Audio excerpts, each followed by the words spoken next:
Item 7, there's no supplementary agenda, correct? No, there's not. Okay, item 8, disclosures of pecuniary interest, direct or indirect, for open session agenda items and the general nature thereof. Councillor Harrigan. Thank you. Item 15A, it's just connected to my place of employment. Councillor Wright. Thank you, Mayor Caniff. Sorry, Number D, conflict. number 9D. D, yes. Okay. Any other? Councillor Solomon. Thank you, Worship. 14 D, I believe it is. 14B, excuse me. 14B. And it's the same one I declared last time. This is transit. The report's just come back again. Okay. Councillor Latimer. 11 A1, 2018 use of contracted professional services. I'm one of them. Okay. Item 9, planning.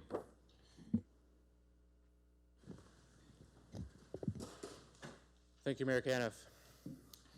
The process to be followed for each application will be as follows. 1, the clerk will announce the item.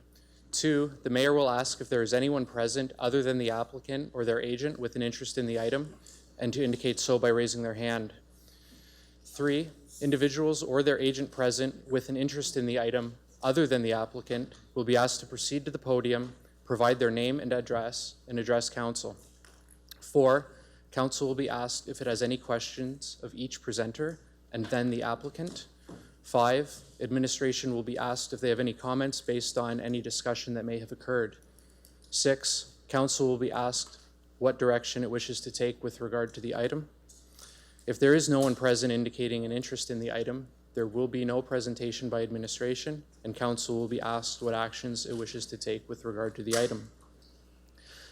Notice, if any person or public body that files an appeal of a decision of council in respect of the proposed application does not make an oral or written submission to the municipal clerk of the municipality before the proposal is approved, they are not entitled to appeal a decision to the local planning appeal tribunal unless, in the opinion of the tribunal, there are reasonable grounds to add the person or public body as party to the appeal. Information on council's actions tonight will be posted on the municipal website. All persons receiving notice of this meeting will receive a notice of passing of a bylaw relating to any of the planning items presented here tonight, if approved, including appeal procedures. Any other person who wishes to receive a notice of passing or a notice of council's decision must submit a written request to the municipal clerk. Thank you.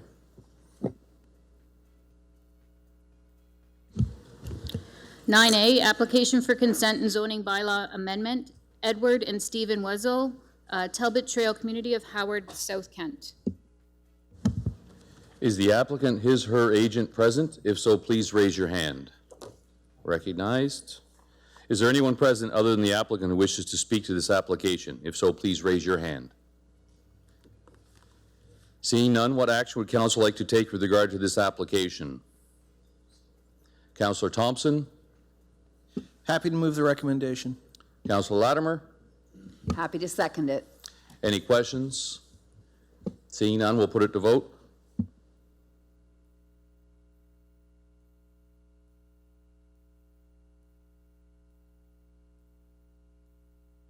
All votes are in. Motion passes 18-0. 9B, application for consent and zoning bylaw amendment. Richard and Lisa English, 9155 Cundall Line, Community of Harwich, South Kent. Is the applicant his/her agent present? If so, please raise your hand. Seeing no one, is there anyone present other than the applicant who wishes to speak to this application? If so, please raise your hand. Seeing none, what action would council like to take with regard to this application? Councillor Latimer. I'll move the recommendation. Councillor Sakachi. I'd like to second that recommendation. Any questions? Seeing none, put it to vote.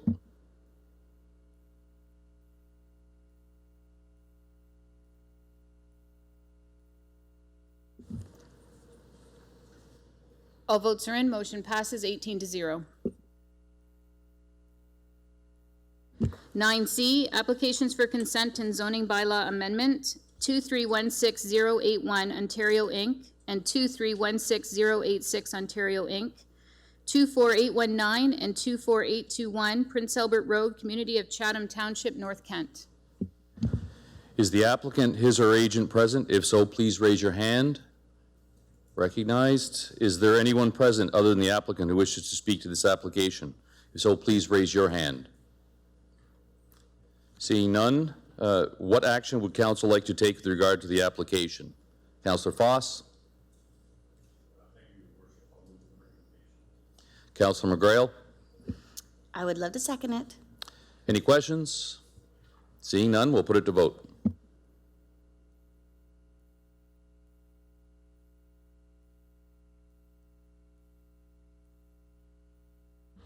Councillor Kirkwood-White. Thank you. All votes are in. Motion passes 18-0. 9D, application for consent and zoning bylaw amendment, Mark and Deborah Galbraith, 21809 Skane Road, community of Howard, East Kent. Is the applicant, his or her agent present? If so, please raise your hand. Recognized. Is there anyone present other than the applicant who wishes to speak to this application? If so, please raise your hand. So we got, is there one back there? Sorry, Hayden? Okay. Okay. Okay, we got a second one here. Okay. Okay, administration?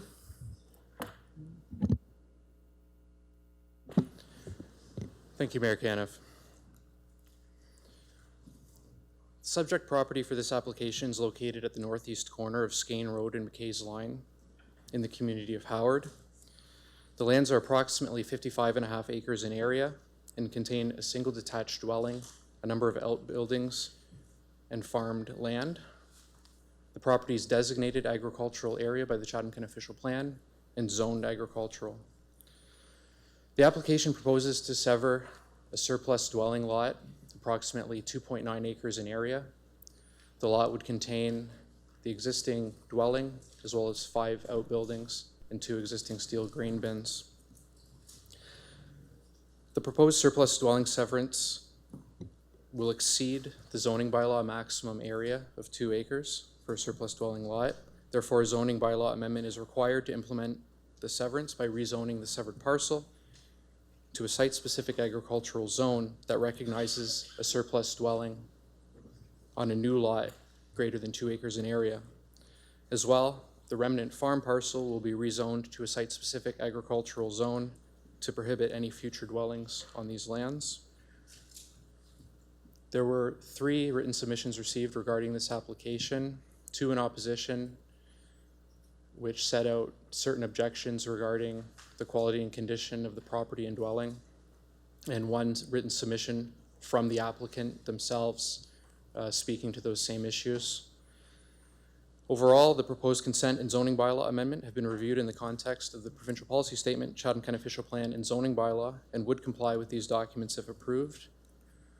Therefore, it is recommended that consent application file B6119 to sever a surplus dwelling on a new 1.2 hectare lot shown as part 1 on the applicant's sketch and part of lot 7 concession 4 in the community of Howard be approved subject to the conditions noted in the planning report.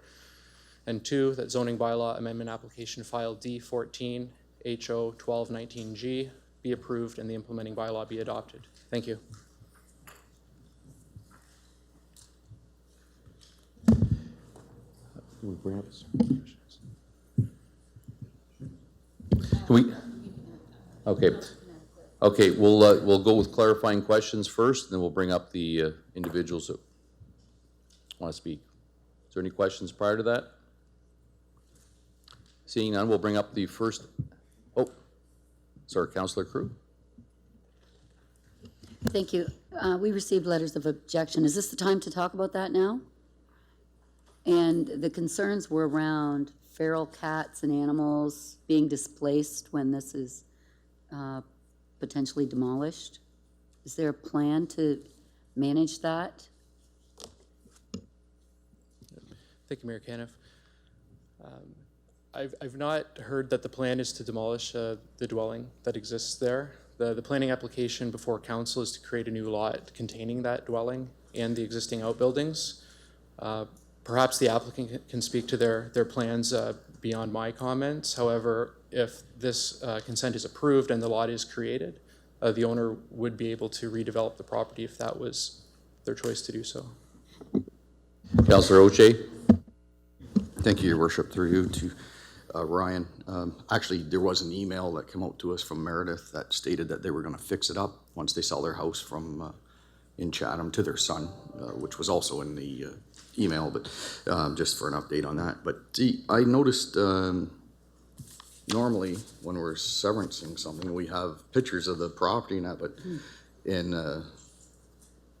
what I've heard and all the statements that do not want it, it was the house was not in upkeep, but yet we don't have a picture of that house. Is there a way that if this happened to come up again, that we could have a picture of the house to kind of make a judgment that maybe they are right or maybe they're not? Because I noticed it's just a parcel of property that's going to be farm that's got the pictures in here. Thank you, Mayor Caniff. I do have some photographs. I'll share those now and I'll make a couple of remarks on that question. Thank you.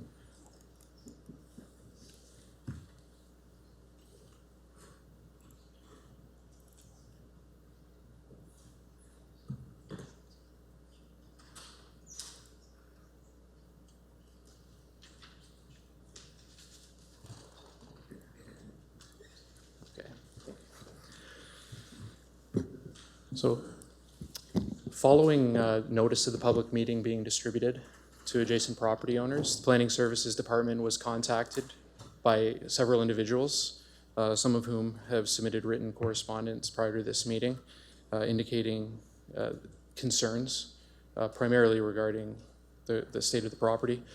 As a result, Planning Services requested that a building inspector of the municipality attend the property and verify a couple of things that the planning department would use to assess whether or not the property would maintain its ability to be severed on its own lot.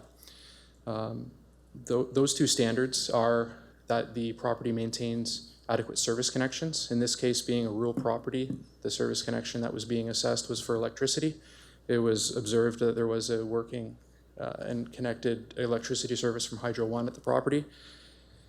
The other criteria that the municipality uses to assess whether or not this qualifies for a surplus dwelling severance is any deficiencies under the municipality's property standards bylaw. A visual inspection of the exterior of the property and grounds was conducted by our building inspector, and no visible deficiencies under the municipality's property standards bylaw were noted. However, there was not a structural report, nor was there an inspection of the interior of the house.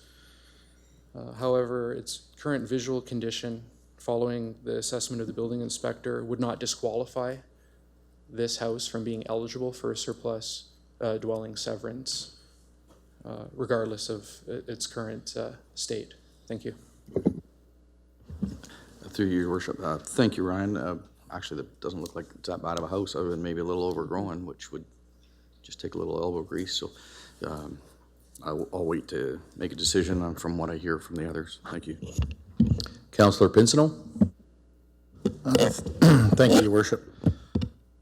Nobody's lived in this place for 15 years, so I would have thought maybe it would have been a good idea to send our building inspectors inside, because part of good planning, if we're going to sever a dwelling, it has to be inhabitable, or habitable, I mean. And from speaking with the neighbors here, the place has been on a steady decline for the last 10 years, and they are really concerned. Like, it's, even in the pictures there, you can see nothing's really been done with this place for a long time. And the feral cat issue is, according to the neighbors, is quite overrun. And that also tells you there's nothing been done at the house for quite a period of time. I don't know if it's good planning practice to sever a dwelling that is likely going to stay in the same state of repair it's in right now for a long period of time. Anyway, I have some real concerns with this one. Okay, we'll come up for the public input. The first individual back there. Would you come up to the microphone and give us your name and address, please?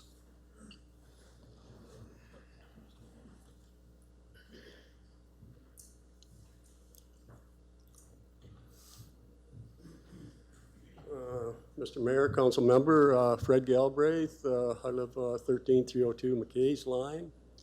I guess our major concerns have been noted in the letter that was presented to the council members, and some of the neighbors as well signed the letter.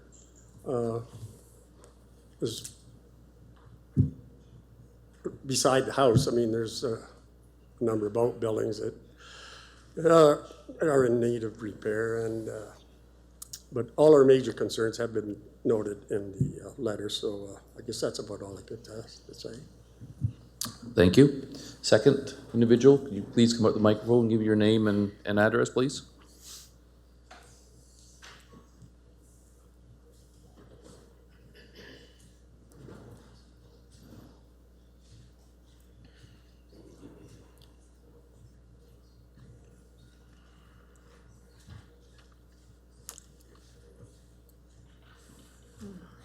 Hi, I'm Deborah Galbraith, the owner of the farm. These statements that Fred Galbraith, he's my brother-in-law, has made have been false. I think it should be aware that they have resentment because they were thrown off, evicted off the farm with police and 911 call for threatening to burn down our house. They have bullied us for all these years because their mother my husband inherited our home, and they gave it to my husband. They were illegally farming on our land for free for all these years. They bullied us and threatened us. As I said, we had to call the police when they threatened to burn down our house. My son was there to witness that and told the police that. And the police asked them to be on our property December of, how many years ago? I think it was 8 years ago.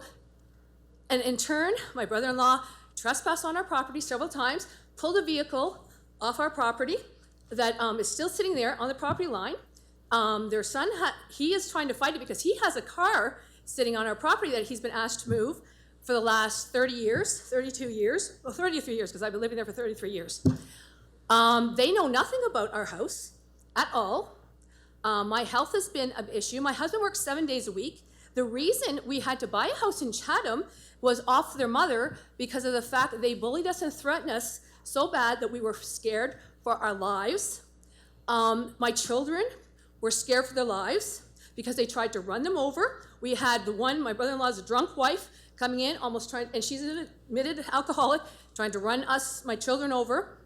We were driven from our own farmhouse and had to buy a house in Chatham because of the fact that we were scared for our lives.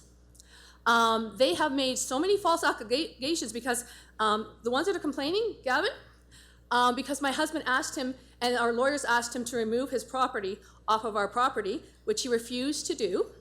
He threatened my husband at the time too. He got angry. I saw him put his fist up to him. I was witness to everything. This is what we've been going through, bullying. What Gavin did, that's Fred, who was just up here, his son, he went around to the neighbors and tried to lie to them and say stuff. And even the neighbor beside us, it's funny because he's using our hydro pole. He's trespassing on all our property, and he's got the nerve to say about feral cats when he has feral cats. I don't have feral cats. Those ones have been dumped off, and I'll tell you, Dr. Walker from Chatham-Kent Vet, you can call them, because as far as I'm concerned, I have spent thousands spayed and neutering other people's animals.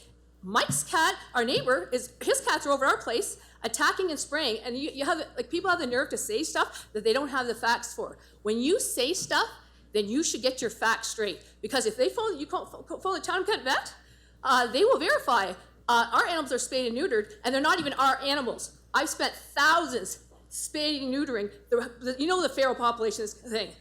Any animals that I have, they're only in my side porch. There's a few cats, and they're the elderly ones that I've had to rescue that have no teeth, that I've spent thousands of dollars to save their lives. Because nobody in this city, everybody else has to do something. I've spent 30 years trying to help animals, trying to spay and neuter stuff, and I'll tell you, every vet in this town can verify that too. So them lying and saying there's feral cats down there, that's a lie, because they're all fixed and vaccinated anyone that's there, and none of them are my cats. They're all ones that people have dumped off our house and along the neighborhood that I have helped, not the neighbors. Our neighbor has one cat, and he couldn't even neuter it. He couldn't do it. He came over to our house saying, "Where's our cat?" I said, "Well, then you should neuter it then." And false applications, nobody knows what's in our side. Our house is actually quite beautiful inside. The fact of the matter is I don't let them in there because they tried to break into our house. We have been lied to and threatened so many times, and we have put up with this garbage, and it's vindictive because they're only trying to do this. They know my house bad. They're only trying to do this. Like Gavin, in their sick mind, they think if this doesn't pass, they think you guys are going to hand them over the house farm. That my husband, he's working right now because he's busting his butt 7 days a week to pay for these places. The reason we were severing this farm is so that we could pay for it, fix it up because our daughter's getting married, and my son's sitting over there who wants to take over the house, fix it up to its beautiful state. And these guys have never been in my house. They don't know how nice it is, that it's fully furnished and quite beautiful inside, but they've run their mouth. They've said lies upon lies to the point where I got sick and almost had a heart attack. They almost drove me to suicide because of their bullying and threats. And when they were confronted, like they bullied us so much to be driven out of your own home. And that, I mean, my health has been so bad. I'm on oxygen. I've got heart problems because of them. And they laughed about it. And if you're going to not pass it, this is what they want. They're sitting here bullying me and threatening me and trying to look at me because they're trying, and they all have beautiful houses. This is the thing. They all have beautiful houses. They're rich. There is no reason to not leave us in peace and let us live our lives. Because my husband wanted to retire out there, which he's almost ready to retire, and we were going to use this money to totally renovate that house so it was beautiful once more. And it just makes me sick, this lies and stuff that they have said, and they pull this stuff. They waited to the last minute to try and pull this stuff.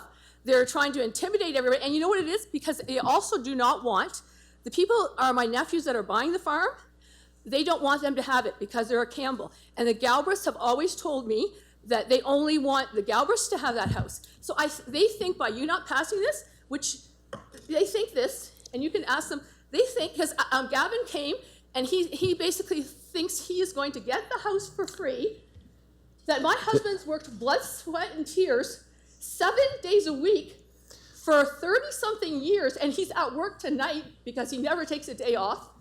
And my husband and I cannot, my son works full-time, my daughter doesn't live in town, we cannot, with my health, I nearly died a few weeks ago. This is the second time this year. And all I wanted for some peace for us to get this house, fix it up, for the first time in my life, have the money to do that, and pass this on to my children as a gift from my daughter or my son for them to get married.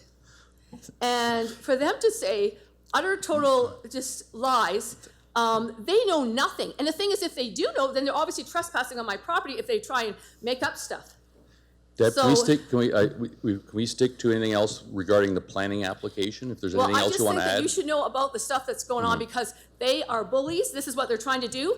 They've tried to bully my nephews because they don't want them to have the farmland. And they're excellent farmers, and they're kind people.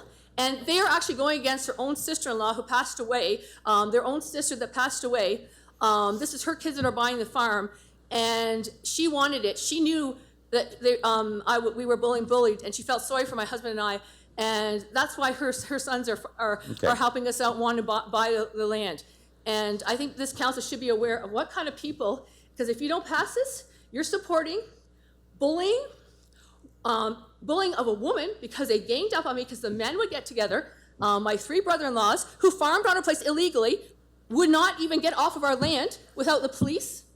That they said we had no rights, even though we owned the farm for 25 years, said we had no rights whatsoever, and that they could do whatever they wanted. And if you pass this, if you don't pass this and you let them, then they're going to go and lie, and they're going to think they're going to try and steal this farm away from a guy that's worked his butt off, and for good people that have spent their lives trying to help animals. I've sponsored kids from Africa, trying to do good stuff. And if that's the kind of thing that you support, then that's all I can say. Thank you, Deb. Thanks. Would the applicant like to say something? Oh, sorry. Okay, sorry, somebody else is over here as well, but okay, maybe I was. Hey, did I get everyone that wants to say something? My son might want to say something. Do you? Do you want to say something? Verify some of the stuff, because he was there when they threatened to burn down our house and stuff, and just when the police were involved, and how they threatened to get revenge on us. Sorry. They threatened revenge too, so that should be noted.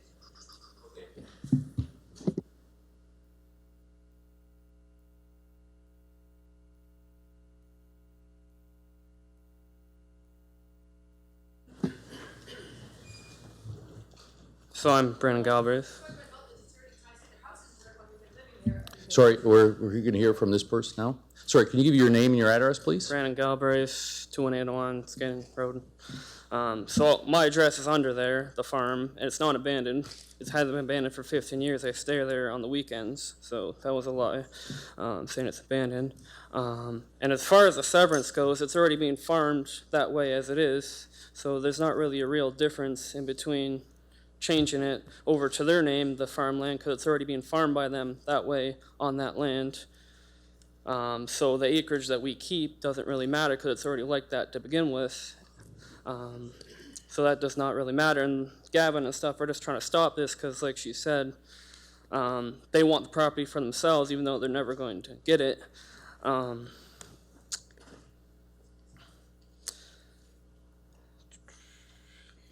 So I think it should pass since it's being farmed by them already and the land is going to be staying the same either way. If it passes or not, it's going to be exactly the same either way. So passing it would just give them the land and have them farm it instead like it is now. And we would keep the house and fix it up. And that's what we plan on doing, is fixing it up. So it won't be abandoned ever. It hasn't been abandoned.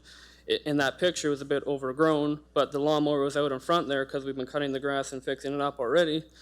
So what they say is not true. There is no feral cats there. There is. They're all spayed and neutered there, and that's all for now. Thanks. Council, have any other questions before we vote? Seeing none, Councillor Latimer? Thank you, through you. I just want clarification. They do own the property, legally own the property that we are rezoning, right? You've confirmed that. Thank you, Mayor Caniff. Yes, that's confirmed at the outset of the application being received. Yeah, okay. Councillor Pinsino? Thank you, Worship. If this doesn't get severed today, does that mean if the farm sells, the property goes with it, right? Thank you, Mayor Caniff. That's correct. Without a severance, the property would be sold as it is today. Right, and Excuse me, that's wrong. If it's not sold that way, then the sale, farm sale doesn't go through, it would just remain in our name. That's actually straight. that's what my question was, if the farm sells. So they could technically back out of the sale if they wanted, but. Yes.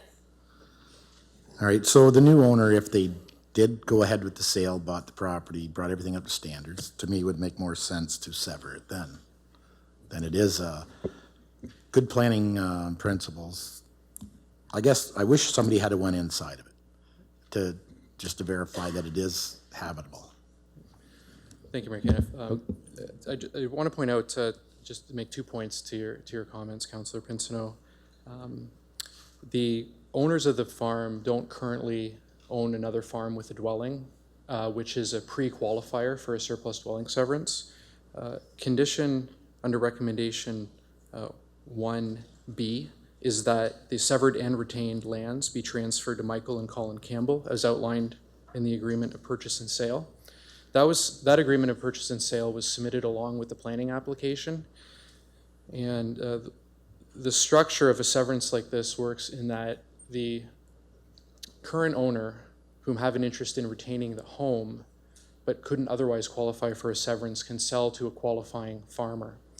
So if this application were approved tonight, the two parties, the willing seller and willing purchaser, could exercise their rights under that purchase agreement. The farm transfers to the Campbells. At that point, the Campbells are actually the ones undertaking the severance and severing that farmhouse back, and then under a different purchase offer, selling that farmhouse lot back to anyone at that point. It seems to me it would be back to the Galbraiths. My second point on a couple of the comments regarding the condition of the interior of the house, I don't disagree that whether or not the house is habitable does have a lot to do with, obviously, the inside of the dwelling. At council's direction, through a motion, council would have the option of adding an additional condition to the list of conditions noted. If I were to make a suggestion, with the intent of your comments in mind, I would suggest that a reasonable condition to be added would be that the applicant provide a third-party home inspection to the satisfaction of the municipality. That would provide the municipality, through the CBO, the authorization to provide final approval to the severance based on those findings. If any elements of that home inspection were deemed to be insufficient for a habitable dwelling, then those could be addressed prior to the severance actually going through. That's not currently a recommendation in the report. However, a motion of council to add that prior to the main motion is an option. Okay, I would move that, your worship, that's added in there.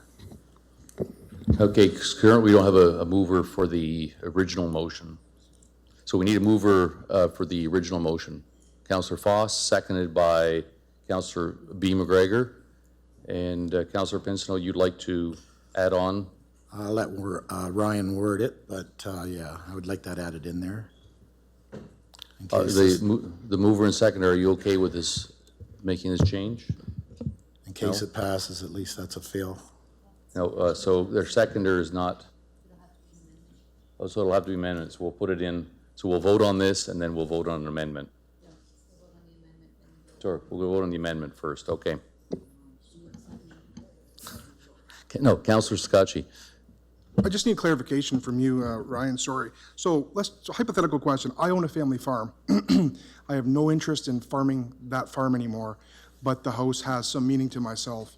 So basically we're saying from, sorry, a municipal standpoint, that they're able to tell me whether, if I want to keep my house or not. To me, that's a little bit concerning. I understand the fact that maybe the house interior might not be what it is, but to me, I have a hard time questioning the fact that the intent of an owner to keep a house, regardless of what it is, it's still their intent. As they just said, it's a family farm. So if my family owned a building that, say, they bricked 30 years ago and it's no longer in shape for now, but my intent was to repair that, I guess I'd have some kind of inkling to want to allow that person the opportunity to do that. So I just want to kind of be careful what we're kind of saying here. I get the fact that maybe the home needs a lot of renovation, but the money aspect could be something that when they sell the home that allows them to do that. So I mean, I think that we have to be careful of kind of what we're doing here too, right? So What we're going to do is we need a seconder for Councillor Pincinel's motion. Councillor Finn? Okay, so any questions regarding specifically this, the home inspection? Councillor Foss. Thank you, Your Worship. Through you to Ryan. In your opinion, does it warrant that third-party inspection? Thank you, Mayor Caniff. Currently, it is not. I'm prepared to make the recommendation in the planning report without the amendment. However, I do provide that as a reasonable alternative. Okay, I guess the question is, well, I'm happy with that. I guess if you feel that it's comfortable the way it is, if we hadn't had the earlier discussion, everything would have gone through without any problem. Thank you. Councillor Crew? Thank you, Mayor Caniff. With the property standard bylaw, that governs the outside of the building only, correct? And I'm asking you, but I know it's not your department. Thank you, Mayor Caniff. It does go beyond the exterior of the building. It does cover the interior of the building as well. when a tenant or someone complains about the inside. Is that correct? That's correct. I do not have the details of how that property standards bylaw is acted upon. That rests with the CBO. Yeah, it's usually complaint-based driven. My concern is if they fix the exterior up so that it's comfortable for the neighbors and they want to work on the interior at their own pace, we may be putting undue hardship on them, asking for that third-party inspection. A lot of people live in fixer-uppers while they fix them up, and they may not meet code, but they're working on them. And so I'm not going to support that bylaw, or that motion, Councillor Pincinel's amendment, for that simple reason. I don't want to put any undue hardship, because then the people may not be able to live in the property as soon as they could, which when you're living there, you tend to take better care of it, and the exterior, as long as it's comfortable for the neighbors, and that's what the property standard bylaw is to set a standard and to not infringe on neighbors. So I'm not going to support the amendment for that reason. Councillor B. McGregor. Thank you, Mayor Caniff. I agree with Councillor Crew and Councillor Sakachi. I think that we're going down an odd road for a farm severance, and I don't think that we should, even the wording of the amendment to say to the satisfaction of the municipality of Chatham-Kent, I'm not sure that all 18 of us would have the same definition of satisfaction of a home inspection, so I won't be supporting the amendment. Seeing no other questions, we'll put the vote on the amendment.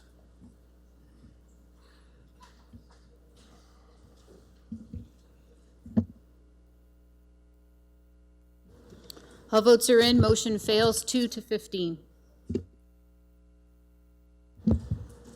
Okay, so Councillor Foss, you supported the original motion? Yes, Your Worship. Councillor B. McGregor, is any questions on that? Seeing none, we'll put it to vote.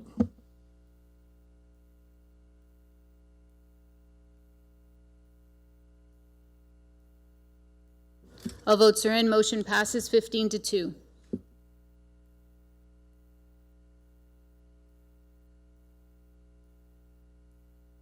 (9E), application for consent and zoning bylaw amendment, Moffitt Memorial Church, the United Church of Canada, 37 Fort Street, Community of Tilbury, West Kent. Is the applicant, his or her agent present? If so, please raise your hand. Recognized. Is there anyone present other than the applicant who wishes to speak to this application? If so, please raise your hand. Seeing none, what action would council like to take with regard to the application? Councillor Harrigan? I'll move the recommendations. Councillor Oche? I'll second those. Any questions? Seeing none, we'll put it to vote.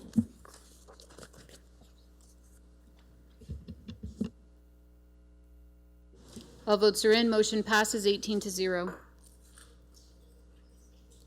9F, application for zoning bylaw amendment, Old Colony Mennonite Church, McKeary Line, Community of Camden, East Kent. Is the applicant, his or agent present? If so, please raise your hand.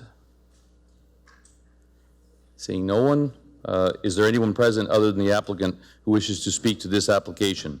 If so, please raise your hand. Seeing none, what action would council like to take with regard to the application? Councillor Foss? Thank you, Your Worship. We'll move the recommendations. Councillor Pincinel? Thank you, Worship. I'll second them. Any questions? Seeing none, we'll put it to vote.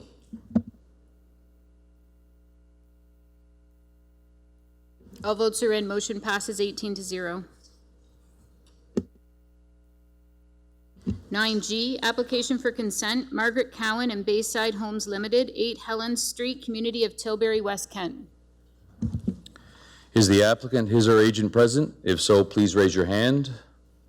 Recognized. Is there anyone present other than the applicant who wishes to speak to this application? If so, please raise your hand. Recognized. Okay, administration.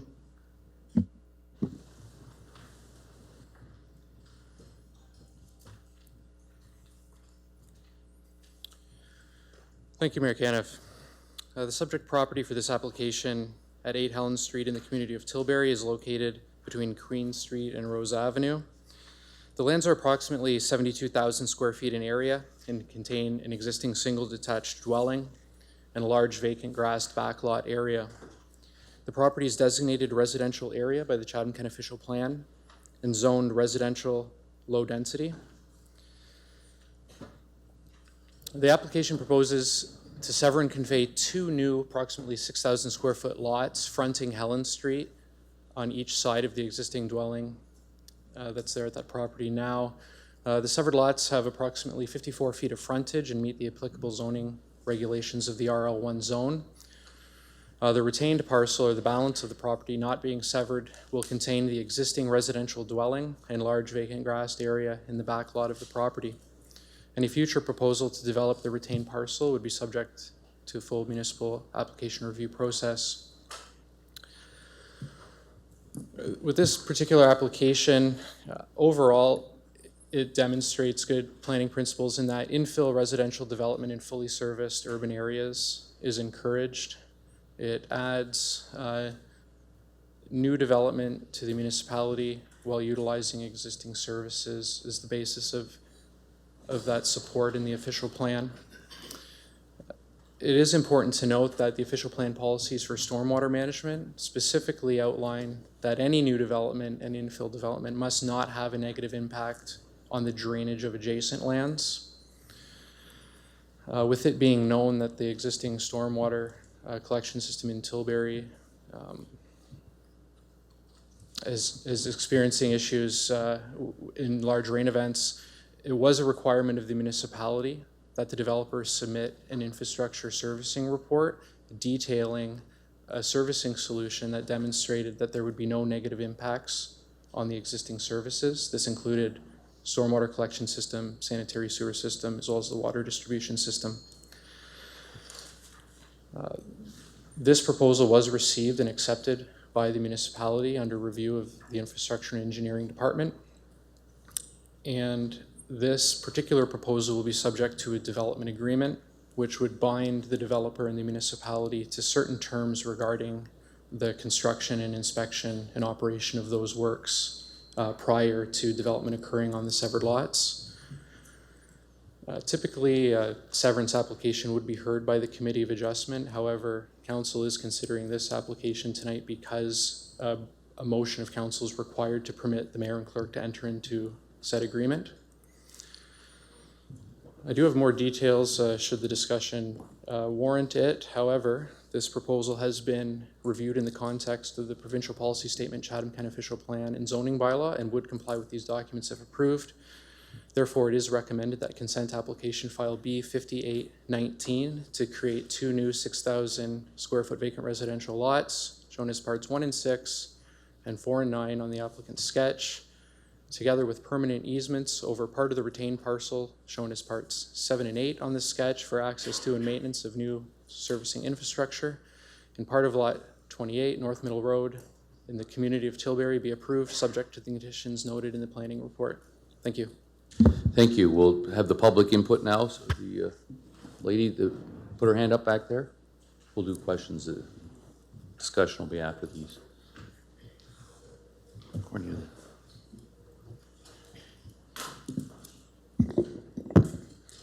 Your Worship, Council, Diane Dozwa, Laurentia Drive, Tilbury. Just to start, I want you all to know I am very happy to hear about development and progression in our town.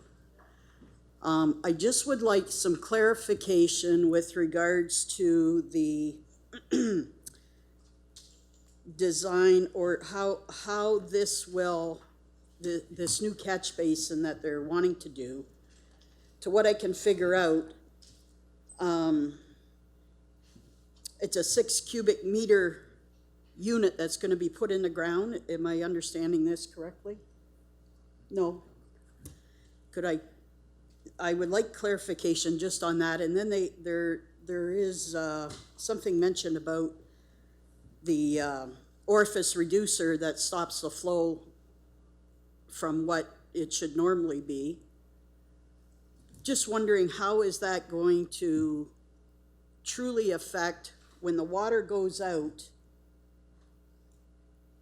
in the end, wherever it goes, probably the Thames River, I assume, but I could be wrong, will that truly prevent the flooding of that section?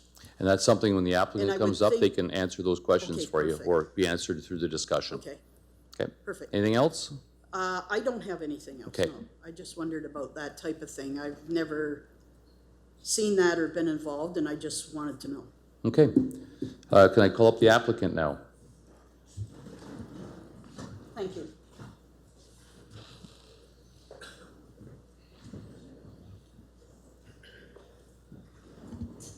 Give your name and address. Hi there. Joey Gerage and 5911 Malden Road in Maidstone. To answer some of the questions. Is the microphone working here? Can everyone hear me? To answer the question, we kind of knew that there might be a problem with stormwater management. So in order to effectively mitigate this, we decided to hire an engineering firm to, along the recommendations with the planning department, to hire an engineering firm to provide adequate mitigation measures to allow us to minimize the impact on there. So what's going to happen, from my understanding with the engineering department, is that this orifice reducer is placed on our side to allow for the flow coming in to the existing catch basin and the existing infrastructure is minimized so that it's enough that the impact will be negligible in a way. I think that answers the question. I know there's mention about flow, but I wasn't really sure how to account for that. The flow is supposed to be reduced to a certain amount in order to basically it's like water trying to come into a T. Water's coming in, as long as the flow is minimized enough, that flow will no longer will not provide an overflow. So that's what we're trying to prevent. And these engineering measures, Baird AE is the engineer that we hired, the engineering company we hired to look into this, and they were confident, along with the engineering department at the like Chatham-Kent here, we're confident enough that we could provide minimal, if not any negligible, impact on it. Mr. Jacques, can you add to that? Thank you, Mayor Caniff. I'll provide the planner's engineering analysis, and any follow-up questions beyond this, I'm going to defer to Mark Mcfadden from our engineering department. Currently, the house at 8 Helens Street is connected to the municipal storm sewer with a 4-inch pipe that goes out into the road to a catch basin at the intersection right in front of the house at Elwood Street. The stormwater here flows into that catch basin, and the water actually flows north, sort of toward the core of the town, up Elwood Street over to Queen and eventually to the Thames River.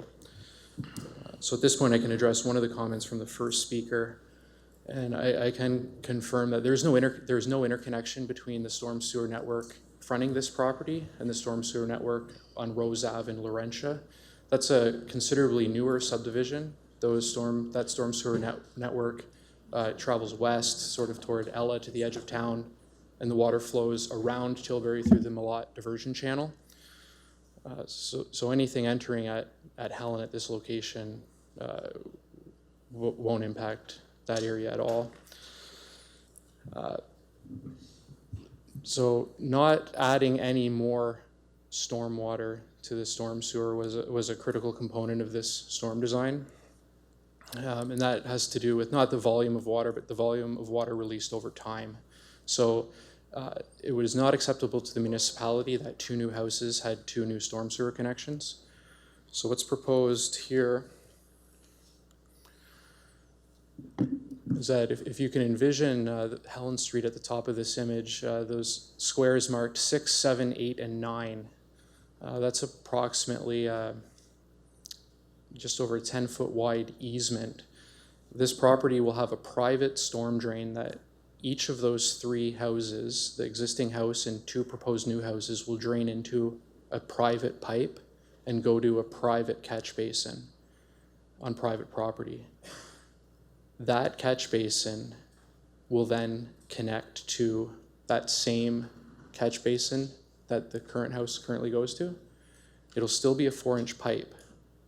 However, that pipe will be further reduced down to 3 inches with a reducer. So all of the water that's flowing off of this property in the future, if we envisioned 3 houses there, would actually be releasing water at a slower rate than what it currently is released at now, because it's being restricted to a 3-inch outlet. To address the second comment of the first speaker regarding the 6 cubic meters, the engineer's calculations in the report said that in the 100-year storm, which is a technical benchmark for a rain event, in that situation, the rear yards of these new lots will have to hold 6 cubic meters of water in the backyards, and then that water will be released slowly over time, so it's not going directly to the storm sewer. Roughly 6 cubic meters of water is the area inside this horseshoe at 3 inches deep. I did some math before this meeting. That's generally, so in the 100-year storm, there'll be a pool of water in the backyards around the rear yard catch basin. All of that water will slowly be collected through the private catch basin in that easement, and then it will be released through a 3-inch hole through a 4-inch pipe to the existing network, as it currently does now. Thank you. Okay, can I get somebody putting the motion forward in a seconder, and we'll have a discussion. Councillor Oche? I prefer to have the discussion before I put a motion forward. Okay. Councillor Thompson? Then I'll bring it forward. I'd move the Okay. recommendations. Councillor Harrigan? I'll second the recommendation. All right, Councillor Oche? Thank you, Your Worship. Through you to Ryan. Ryan, now there's nothing up there showing about the backyard if there was a 100-year storm. And for anyone that doesn't know what a 100-year storm is, that's 4 inches over 24 hours, correct? Thank you, Mayor Ken. If I don't know. Okay. Well, I'll let you know it is. The only reason I know that is because we had one this past year and everything flooded in Tilbury. So, so what were you actually saying about the backyard? Sorry, I kind of got lost there. Is there going to be a some kind of a holding tank in the backyard as well? I was referring to the backyard of the proposed severed lots, Right. east and west of the existing dwelling. This application doesn't propose any change to the large backlot area of the property. That would remain undeveloped. Correct, just the backyard of the 2 severed houses. Is there going to be something in the ground there? Is that what you were saying? To Yes, hold? that's correct. Okay, and then could you go back to that slide you had up there? No, yeah, well, right there. 2 and 3, I'm assuming that's where Mrs. Cowan's house is right now, is that correct? Yes, that's correct. Okay, so you're going to, 7 and 8 are going to be 2 more drainage, just like in front of 6 and 9, is that correct? Yeah. So the severed lots are 1 and 6 on the one side, 4 and 9 on the other. Their storm sewer connection, the pipe from those houses won't go to the road. It will go into number 6 and number 9, and they'll flow into number 7 and number 8 to a private catch basin in front of the existing house on that property. So they'll have a legal arrangement through an easement to allow that to happen. So 6 and 9 won't have the same catch basin as 7 and 8, is that what you're saying? Or they will have as well? There'll be 4 There will there. only be one catch basin in the front. Oh, one of the large catch property. basin? That's right. Okay, and as far as the retained parcel at the bottom, number 5, there's nothing going to be there as far as catch basins, correct? That's correct. Okay. Okay, and through you, Your Worship, to Mark Mcfadden, if I could, please.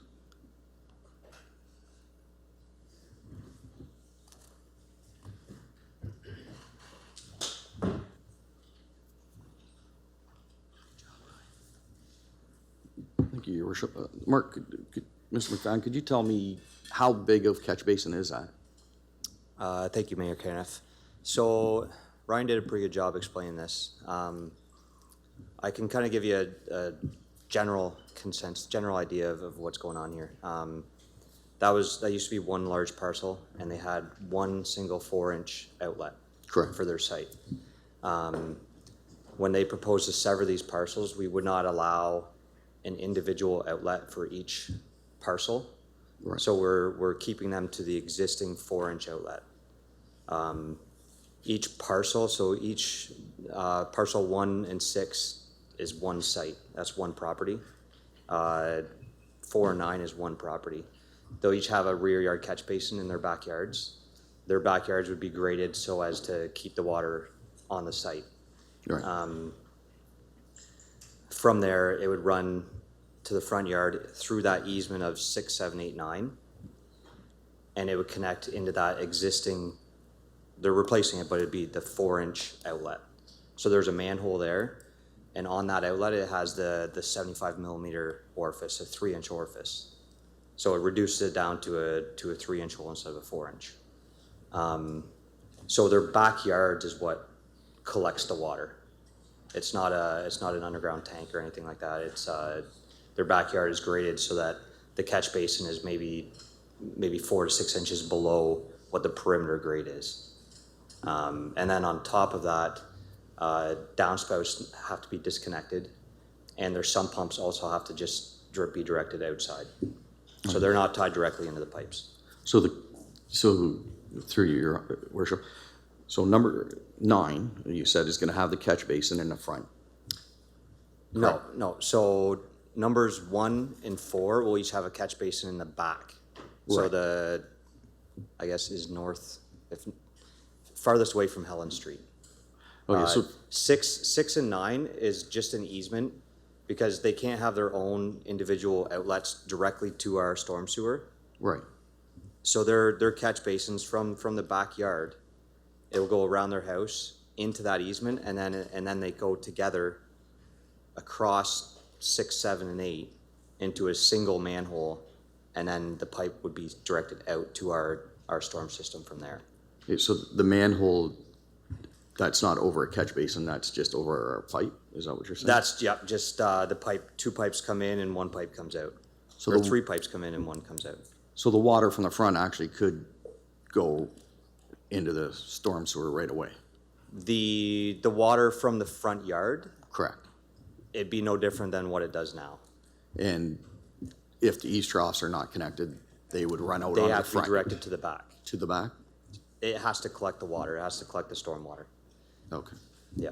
Okay, and then the catch basins in the back, how long would they take to empty if we had this 100-year storm into the storm sewer?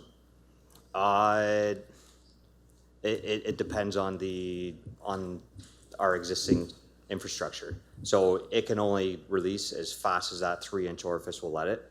If the water can't get out, there's other lots in Tilbury that the water sits there for a long time because maybe the infrastructure can't handle that flow at that time. So I can't really comment and say it would be there for half an hour or an hour. It really depends on the storm and how much water's in that pipe. Okay, so.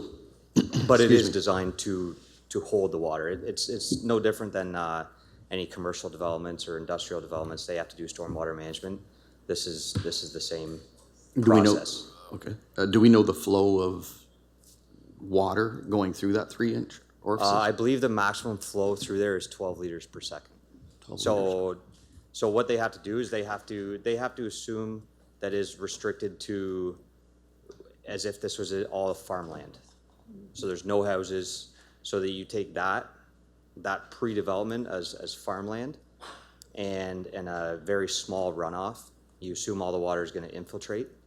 And you look at that as the 1 or 2 year storm, and then you have to design it for that 100-year storm with the full development. So your runoff rates increase.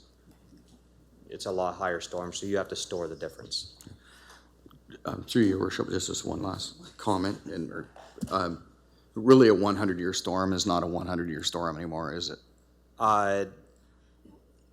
The 100-year storm doesn't necessarily mean it's a storm that happens every 100 years. It's just the probability of that storm happening. So you can get a 100-year storm 3 times in 1 year. Correct. It's just a very small probability. It's 1 out of 100 Like probability. the 100-year storm should actually be named probably a 50-year storm, or maybe even It's- 5-year anymore, the way it's going. Yes, and I mean, that's above my head and even Chatham-Kent, Yeah, that's not us to change, I know, but, all right, thank you. Councillor Harrigan? Thank you, through your worship. Just, Mark, one last question. So I take it then from your assessment of the report that was submitted by A.E. Baird that you're confident that adding 2 new developments on these severed parcels will not add to the storm system because of these mitigations that are going to be put into place? Thank you, Mayor Caniff. Yes, I am. It's the 4-inch, existing 4-inch pipe is being reduced to a 3-inch. They're able to store the water. Based on their calculations, I believe the allowable was approximately 13 liters per second, and they're proposing to release at 12 liters per second. Okay, perfect. Because there's a bunch of people from Tilbury in the back who experience a fair bit of flooding. With that, there's the storm master plan that's taking place currently. When you reviewed it, was there the thought about what we can anticipate that storm master plan or the results of that saying? Was that considered in terms of the future state and whether or not this mitigation is good for today, but also good for 10 years from now? The stormwater master plan would more deal with our municipal infrastructure. So if I guess I have my house in Dresden, I have a rear catch basin. I don't have a restriction on it. Somewhere else, there's a stormwater pond that would restrict it before it goes into the Thames River. So the design of this, it's almost its kind of own stormwater pond. Its own storm system. Its own system. It's a standalone system. So it wouldn't impact future stormwater master plan or how that's going to be done moving forward. Okay, thank you. And then I have some questions through you back to Ryan about planning, Your Worship. Ryan, with this being a low-density residential, can we expect that the type of housing the developer is going to build will be similar or match that of the housing around it? Like it'll be single dwelling units? Thank you, Mayor Caniff. The current RL1 zoning only permits single detached dwelling.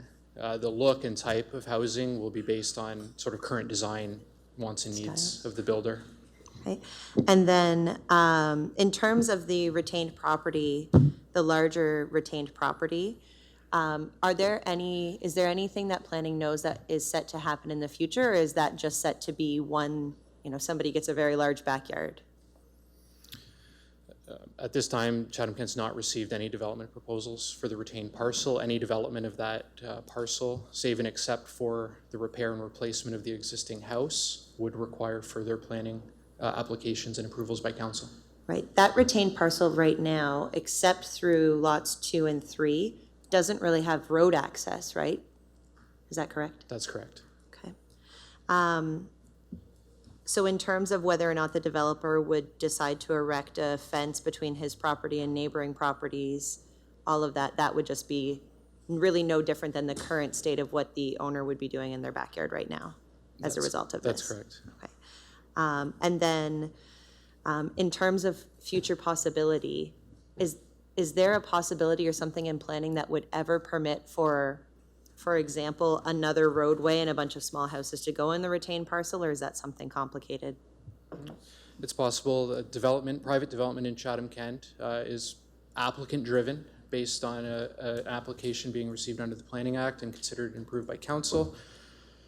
Certainly, any redevelopment in the future, I think, should reasonably be anticipated at some point, maybe in the short, medium, or long term. We can't predict that. However, the opportunity will remain.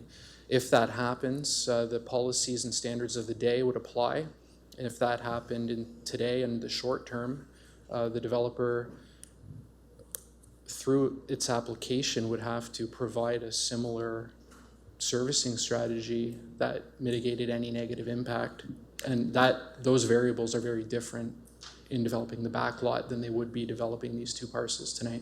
Absolutely, and that future development would also include the processes that we have in place today that would inform neighbors and local residents in the area about the development as well, correct? Yeah, that's correct. Okay, thank you. Those are all my questions. Councillor C. McGregor?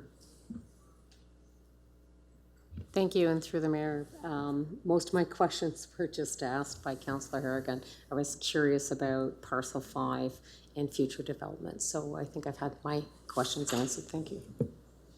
Okay, seeing no other questions, we'll put it to vote.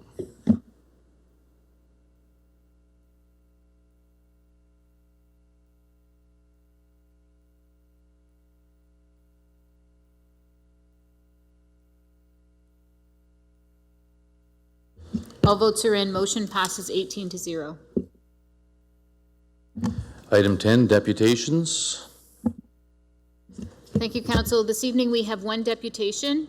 Karen O'Neill, who is the Director of Community Engagement and Operations for United Way, would like to present on item 16B, which is the motion by Councillor Carmen McGregor, United Way Lone Rep.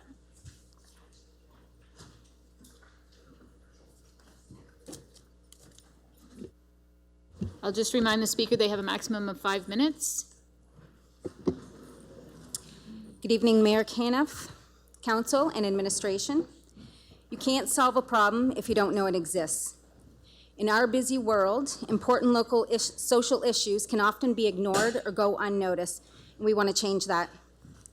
We know as Canadians, we love the place where we work, live, and raise our families. But issues like poverty, hunger, domestic violence, youth unemployment, mental health and addictions, education inequality, homelessness, and social isolation are hurting our community. Too many people are being left behind because of circumstances beyond their control. Left unchecked, they threaten the quality of life that we all value as Canadians. These unignorable issues are the ones we can't afford to assume someone else is taking care of, or that will correct themselves. These are not somebody else's problems. They belong to each and every one of us as members of this community. In a time of change unlike we have ever experienced in the charitable sector before, with new governments, budgets, new and revised policies and regulations, and increasingly complex challenges in our local community, the responsibility of care for our community's most vulnerable and marginalized has increasingly being placed onto the laps of our local community members. The message is clear. If we want to keep help for those who need it most close to home, then it's up to us as members of our community to unite together and make that happen. We know these important issues are important to you as well, as some of these issues have been identified as part of the 2018 to 2022 Council Terms of Priorities for Community Wellness. Issues such as poverty, mental health, and addictions. Many of the United Way programs are smaller underdog types of programs that you've never heard of unless you've been personally impacted by the issue.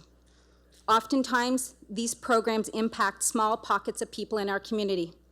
Last year, those small pockets of people added up to more than 45,000 residents who were able to find help when they needed it most.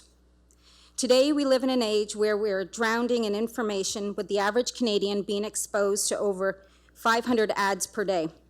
We know your time's important, as is the lives of the local residents who are dealing with these unignorable issues. United Way is not a single focused charity. We fund an average of 30 local programs each year, and part of our role is to provide a single unified message about all of these underdog programs that would never have been heard of on their own versus 30 separate programs making their own individual ask.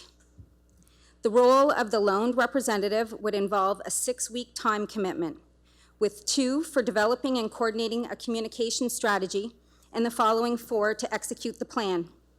During this period, we estimated a commitment would be about 10 hours per week.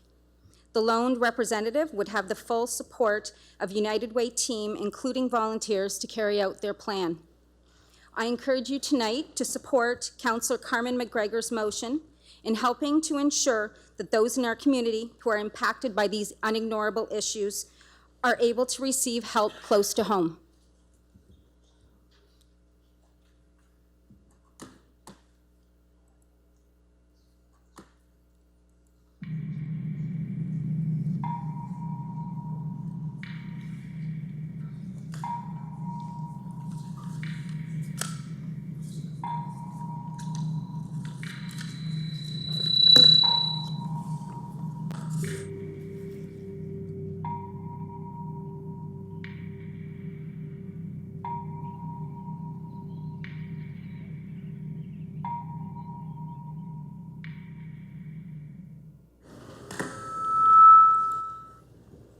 Thank you for your time. At each seat is a package with these unignorable issues, and they will represent how United Way is helping to impact them close to home.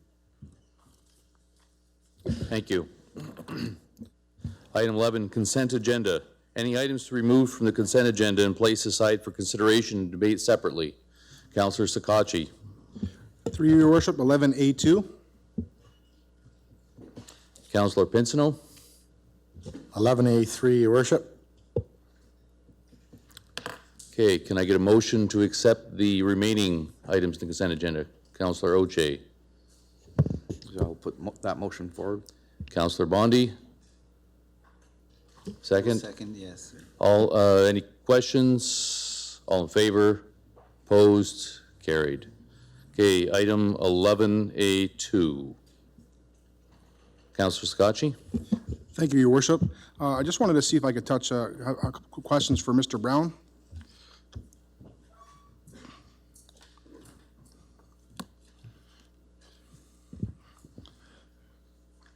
So I am going to make these comments pretty quickly because I know that everybody wants to get through this. But so my comments on the report is that there seems to be a lot of comments in regards to the kind of the issues and the troubles that other municipalities are having with the Sandbag program.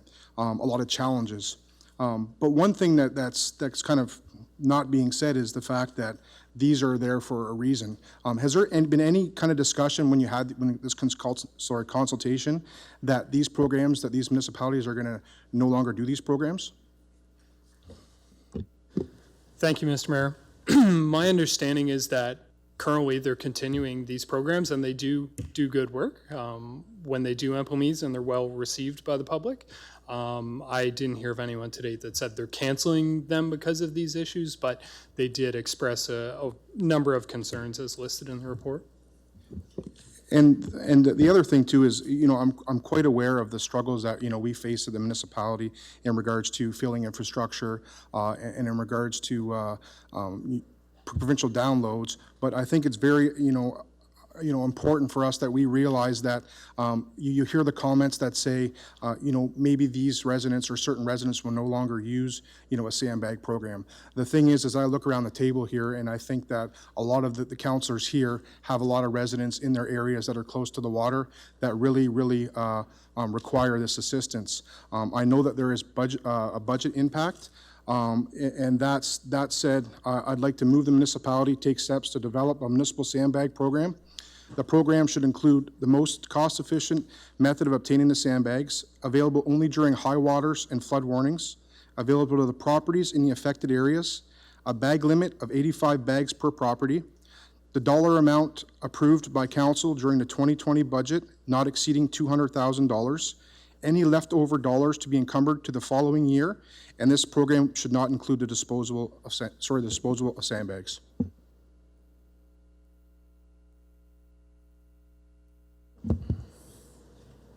Can I get a seconder for that?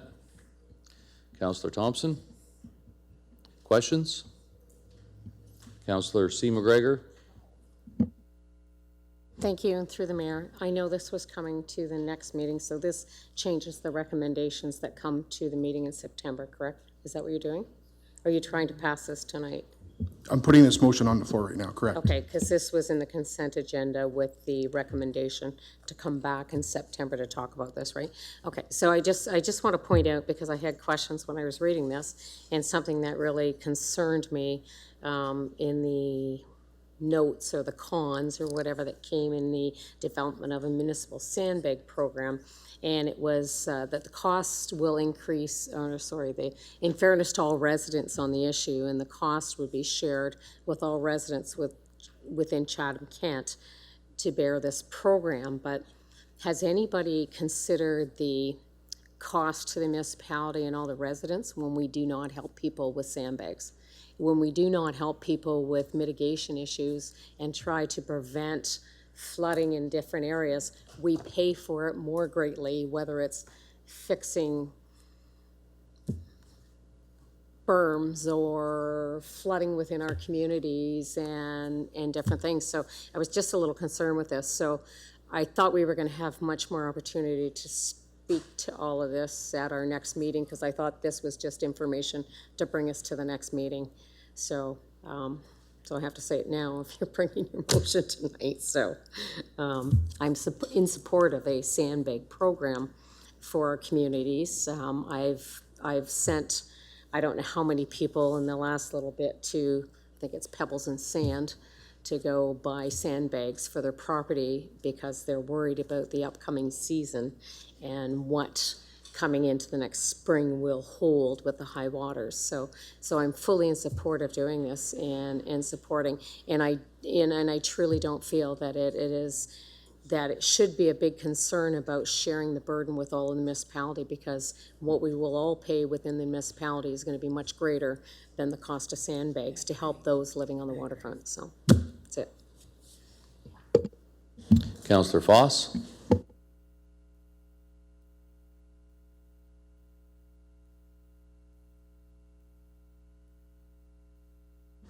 Here we go. Sorry, I can't support the motion.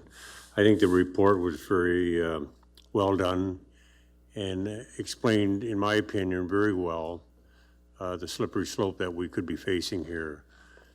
We have issues with flooding basements, and once we start providing a program for overflow rivers or lakes or whatever, and do nothing for these folks, we might be getting ourselves into a bit of a problem. Say you're helping us here, or you're helping them there, and you're not helping us in this regard. I think we need to be very careful as to what programs we're going to put in place here, because that'll be the next thing that happens. People will be coming, saying, okay, you helped them with their flooding issue, what are you doing with mine? So I'd be very cautious about entering into this. So thank you. Councillor Latimer. Thank you, through the mayor. Ryan, it seems through the report you're saying that the public-private partnership would maybe be the best way to go. Can you elaborate on that for us? Thank you, Mr. Mayor. The public-private partnership was something we discovered. We're very lucky. We have a large company here that does this. They sell filled sandbags or unfilled. And so this was kind of an opportunity to maybe address some of these concerns with competing with local business if we were just giving out free sandbags or sand and bags and people fill them themselves. So this was kind of an opportunity, and obviously these three options are kind of high level at this time. It's kind of to get some overall direction, but a public-private partnership could look like us just getting a locked-in price from and having a preferred supplier with a locked-in price that we could put out for tender, or it could involve some sort of subsidization, so that, you know, if you we had X dollars per year into this program, and if someone came in and said, I live in Chatham-Kent and can prove it, they would get some sort of a discount on a sandbag. So there's kind of multiple, or they would get 10 free, you know, there's lots of different ways that could work. But this is just kind of an option we identified instead of, say, a public works running this program. This is a way to kind of eliminate the competing with local business idea.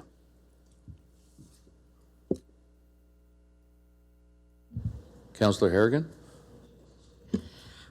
Thank you. I just wanted to make a comment that I'm very much in support of the motion and the way that it's put forward.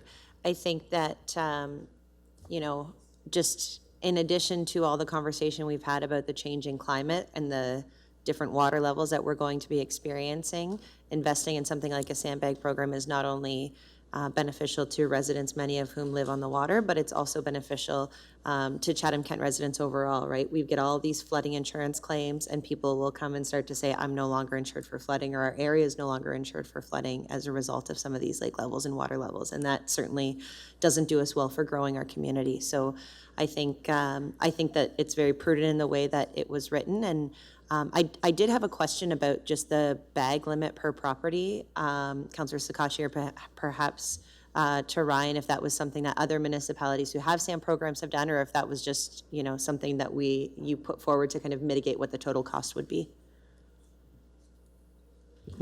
I can confirm that at least some of them do have limits. For example, like they can get 100 free bags. So if they brought sand and bags to a location, then each resident would be given 100 or some other number. But yes, other municipalities are doing that. So the 85 is a reasonable number then. Okay, thank you. Councillor Oche? Thank you, Your Worship. Do we have a number on the budget of the money we spent with the emergency out at Jeanette's Creek this past year? Because I would think that the overtime and everything else that we paid would be quite enormous for that week, and that was just there. That wasn't including anything downtown Chatham. Would we have a number on what we spent for that week? Thank you, Mayor. We can look that up if you like. Is that I seem to recall it was approximately 60,000, but that was just for the work that we were doing, repairing the dikes primarily. It had nothing to do with sandbags. Obviously, we wouldn't have the budget part of the police, but we had police at the corners because of it. We also had firemen who did it, and I'm not putting anybody down. People were great during that time, but I'm just wondering what that would have cost us overall without the repairs, because those repairs would have been done anyways, even if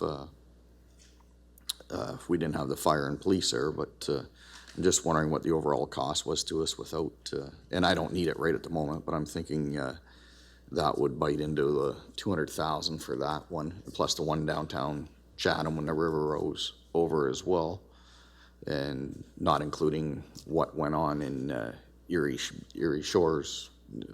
It's got to be getting up there into budget-wise for them sending people out to close the roads and everything else that we've had to do. And I'm not saying that this may not stop the road from being closed, but it could definitely help with the sandbags. So if we could get a number on all I guess, water emergencies we've had this past year, that would be great. Thank you. Mr. Shropshire? Thank you, Your Worship. Just for the benefit of the listeners as well as council, typically a sandbag program like this, you're really using the sandbags to prevent the water from going inside your house. So you're putting it in your door, your window cells, your door cells, and so on.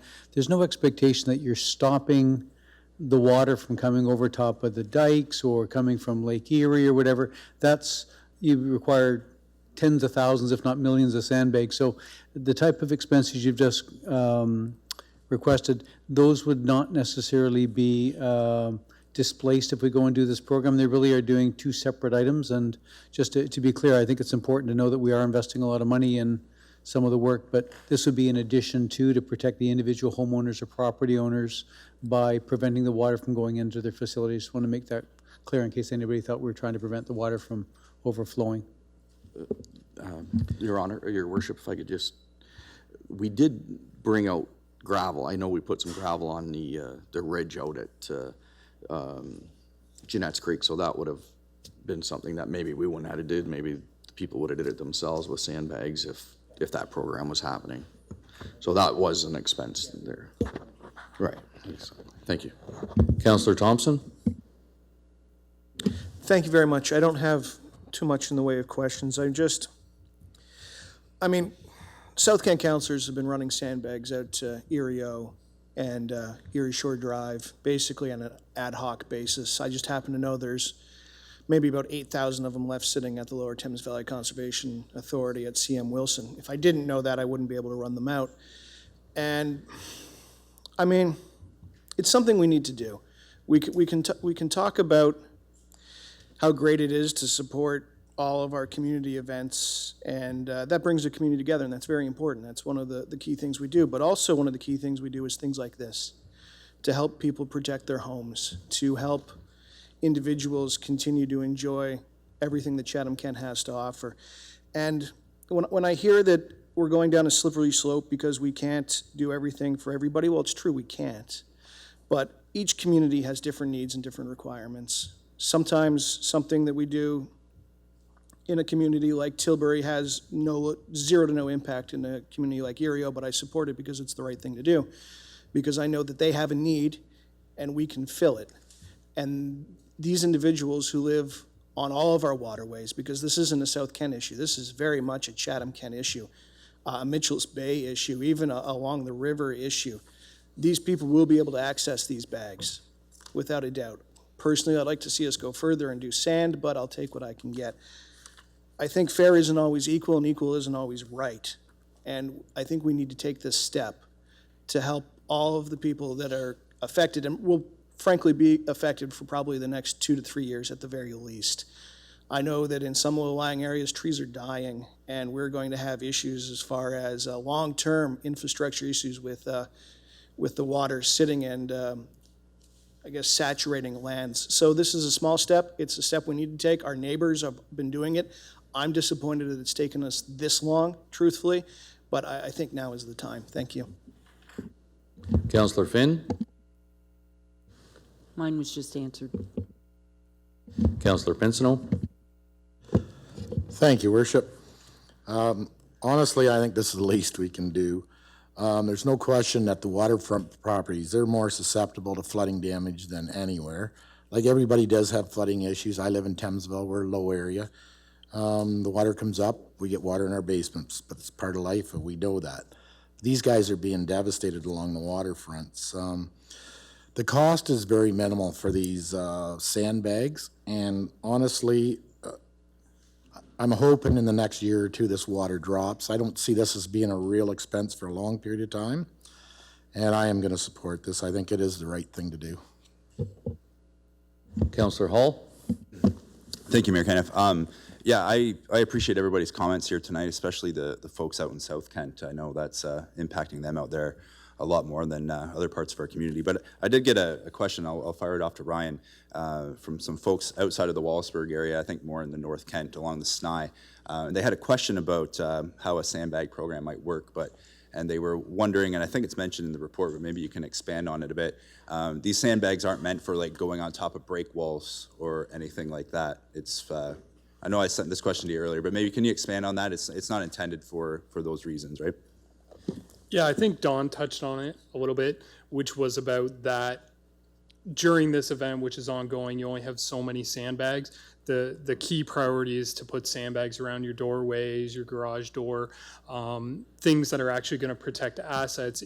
There may be some circumstances where sandbags on a break wall or a low-lying area of a break wall may make sense, but in general, if you just protect your break wall with sandbags, the water will eventually come around unless all your neighbors in the whole community are doing it.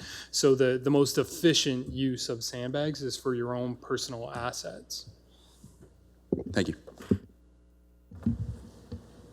Yeah, I would like to add something as well. I certainly support the program. My concern is we're competing with local business, and you know, they're out there. I really like the idea of a public-private partnership, and I hope that as you put this together, a program that we can explore that, and I think we can hopefully come up with something more efficient than us doing it completely ourselves, and we can put something together that works for everyone. So I guess, is that, when you're going away looking at this, is that something that you believe with this motion you'll be looking at, or is that something that we'd have to add in there for you to go consider it? Thank you, Mr. Mayor. I think the first line of the motion, the most cost-efficient method, so we would be analyzing our costs to do it, and we would have to, obviously, if we were going to go into some sort of private-public partnership, we would have to do some sort of tendering, so we may have to look at our cost and see what's out there, because currently it says the most cost-efficient. So based on that, you would be looking at those opportunities to make it cost-effective, public-private partnerships. Okay. Yes. Thanks, Mayor Caniff. I just wanted to point out the third line from the bottom is saying that the dollar amount be approved, not for consideration in the budget, that you're directing us to add the 0.13% tax increase and implement the program. I just want that confirmed as a base budget item. I would prefer that, yes, but that is up for discussion if somebody would like to make a friendly amendment.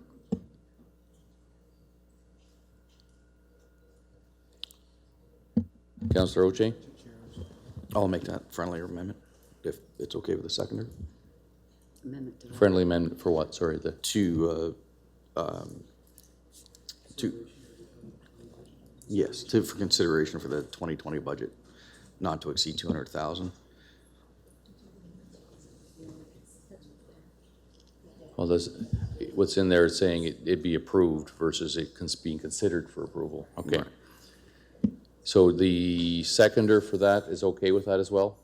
I don't recall who the seconder was. Are you good with that? Perfect. Okay. Seeing no other questions?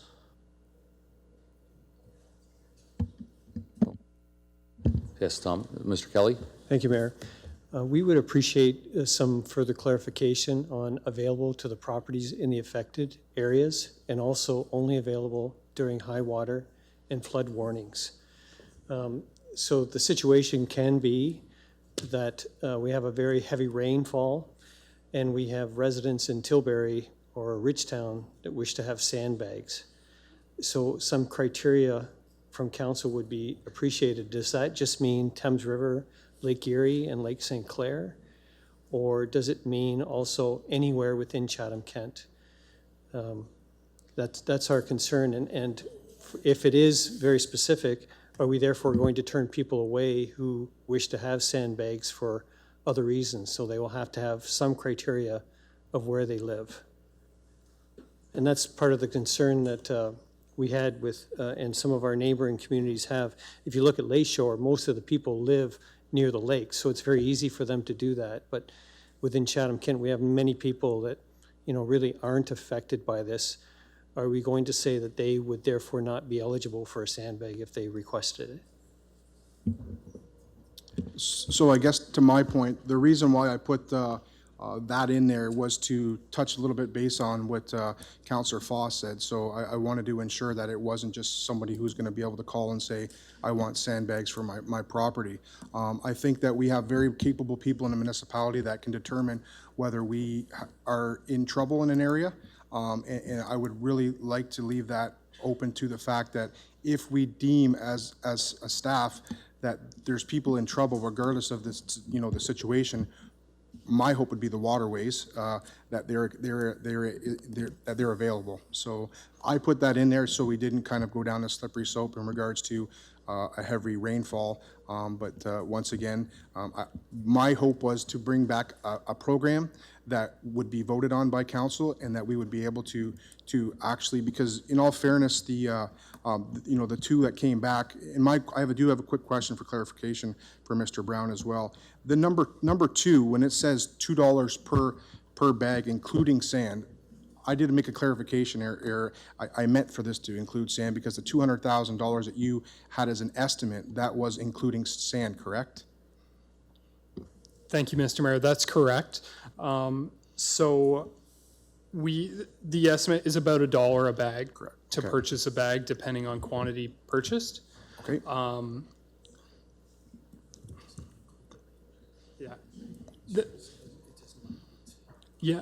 So it includes sand beside the bag.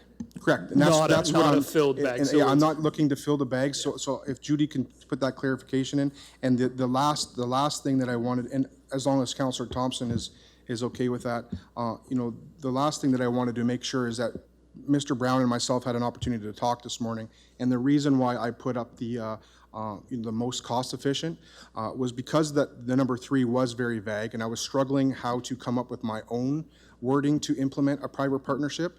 As Mayor Caniff has said, that would be my goal, was to be something that could mitigate the cost. That said, because of number 3, the vagueness, I didn't want to start basically writing my own theoretical sandbag program. So whatever is most cost effective for the municipality, I would support it being a public partnership as well. Have somebody that had the bags on hand, and ready to go, so we didn't have to do that. That would be something that I would definitely support. That's why I said the most efficient way. Councillor McGrail. Thank you, Mayor Caniff. So in general, I agree with this. I have a little bit of concerns about available only during high water and flood warnings, because we know water surges this year have been causing havoc to us as much. So I'm not sure if that's right there, but I don't know the right wording, Anthony, like you said. And I think we do need to really drill down on the affected areas and where those areas are to be able to get that. Because we are opening ourselves up to, as an example we already had was, maybe there's flooding and it's not in the waterways, which is okay too. I want that to be very clear, who can access this program and moving forward, so then we, everyone understands and it's very clear on all those fronts. Okay, seeing no other questions, we'll put it to vote.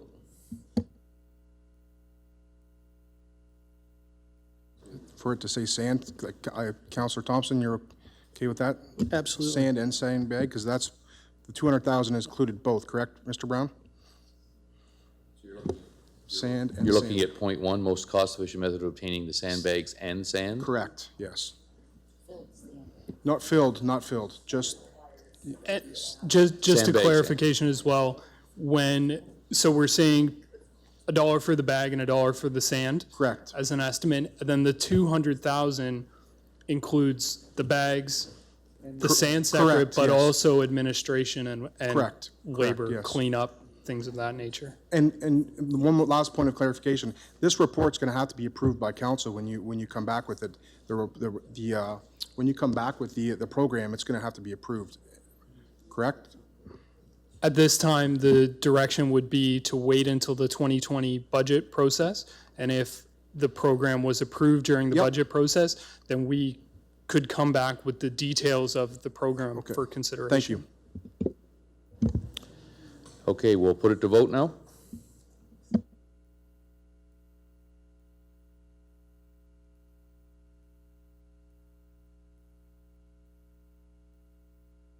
All votes are in, motion passes 17-1. Okay, item 11A3. Oh, Councillor Pinsino? Thank you, Your Worship. Your Worship, I'd like to get this one pulled out and referred back to administration. I believe that this should go out for public consultation. Personally, I don't believe we as government should be in business anyway, and I somewhat agree with the recommendation here. But, like, we do have to go to the public. They may have an insight into it that's different. The only thing I would like to see too is an option to add everything for sale. Like there's a 6-acre parcel that they want to keep out of it. I'd like to see the whole thing added in when it is dealt with. I believe that will make the property more valuable, for one. And I've read an article on the fact that there's some families who donated something here but anyway, I would just like to have the public consultation just to get all the facts and everything before we just move forward and make this a surplus property. So Councillor Pinsino, you're just looking for clarification that between now and when administration brings this, that there's public consultation included within their recommendation? Well, I want them, A, to have public consultation, and then B, we'll look at what their, what the public says, and then also what, at that point, what administration feels is the best recommendation to go moving forward. So are you looking for a special consultation, so as we announced and saying we're going to have open houses at certain dates and please come in? Or at least one meeting, yes. For at least- Probably should be somewhere in East Kent, maybe even Ridgetown, just because that's the area affected. I don't think there's Highgate does have the one building that could, but probably, anyway, somewhere in East Kent, I believe that's where the meeting should be. Okay. Sometime between now and the next month or so. Okay, can I get a seconder for that motion? Councillor Finn? Any questions regarding this? Councillor Oche? Thank you, Your Worship. I believe this is the right thing to do, because I have a gentleman that's in the audience that let us know that this was not posted on the bulletin board at Clearwater, and he actually made it, or at Clearview, I apologize, the bulletin board, and he checks it out all the time. So I want to make sure that this gets to everybody at Clearville Park as well. So I would like to see this go through, Steve's motion go through. Thank you. Councillor Finn? I have to agree with Councillor Pinsino. I've gotten phone calls for the last 2 weeks. I've had to deny that it was even coming up to find out it did come up. When we do that report, could we get clarification about the operating costs with regards to what's being spent there, other than just to say that's the operating costs?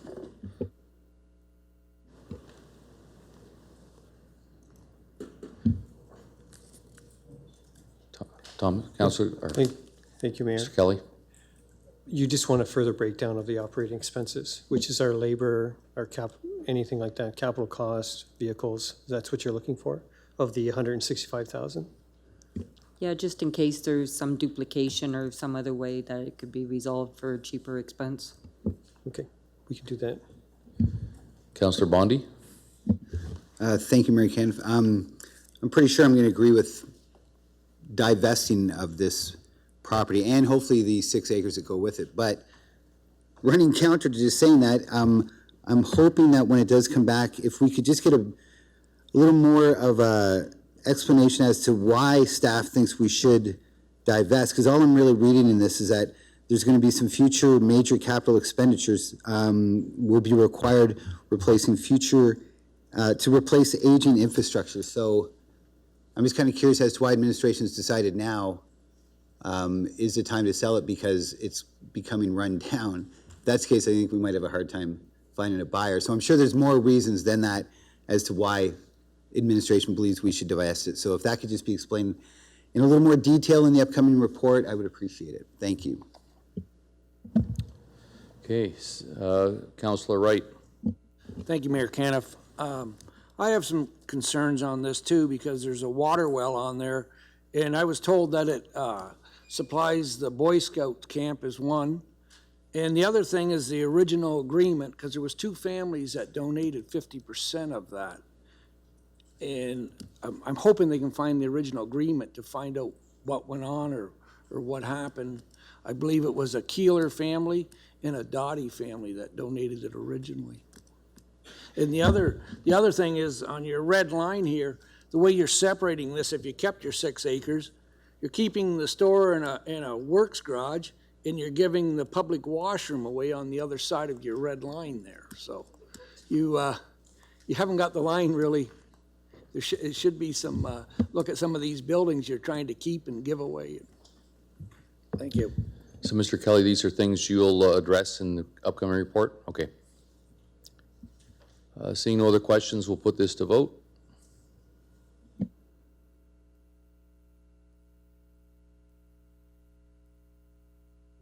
All votes are in. Motion passes 18-0. Item 12, notices of motion. Councillor Kirkwood-White. Thank you, Your Worship. I, Councillor Karen Kirkwood-White, hereby give notice that I will bring forward the following motion at the September 9th, 2019 Council meeting for discussion and voting. Whereas the Chatham-Kent Legal Clinic has delivered legal services in Chatham-Kent for over 38 years to area residents who cannot afford legal assistance because of financial hardship, including those who are disabled, on social assistance, pensioners, the unemployed, or those with low income. And whereas the clinic services are aimed at ensuring that people with low incomes are able to meet their most basic needs, which in turn gives them the ability to live with health and dignity as active members of their community. And whereas, like other community legal clinics across the province, the clinic carries out this invaluable work through funding provided by Legal Aid Ontario. And whereas the provincial government's 2019 budget has cut funding to Legal Aid Ontario by $133 million, which is a 35% reduction in provincial funding retroactive to April 1st, 2019, with cuts rising to 164 million, that's 45% by 2021-22. And whereas these significant cuts will result in a reduction of critical legal clinic services to low-income residents in our community, resulting in adverse social and economic consequences for the municipality served by the clinic.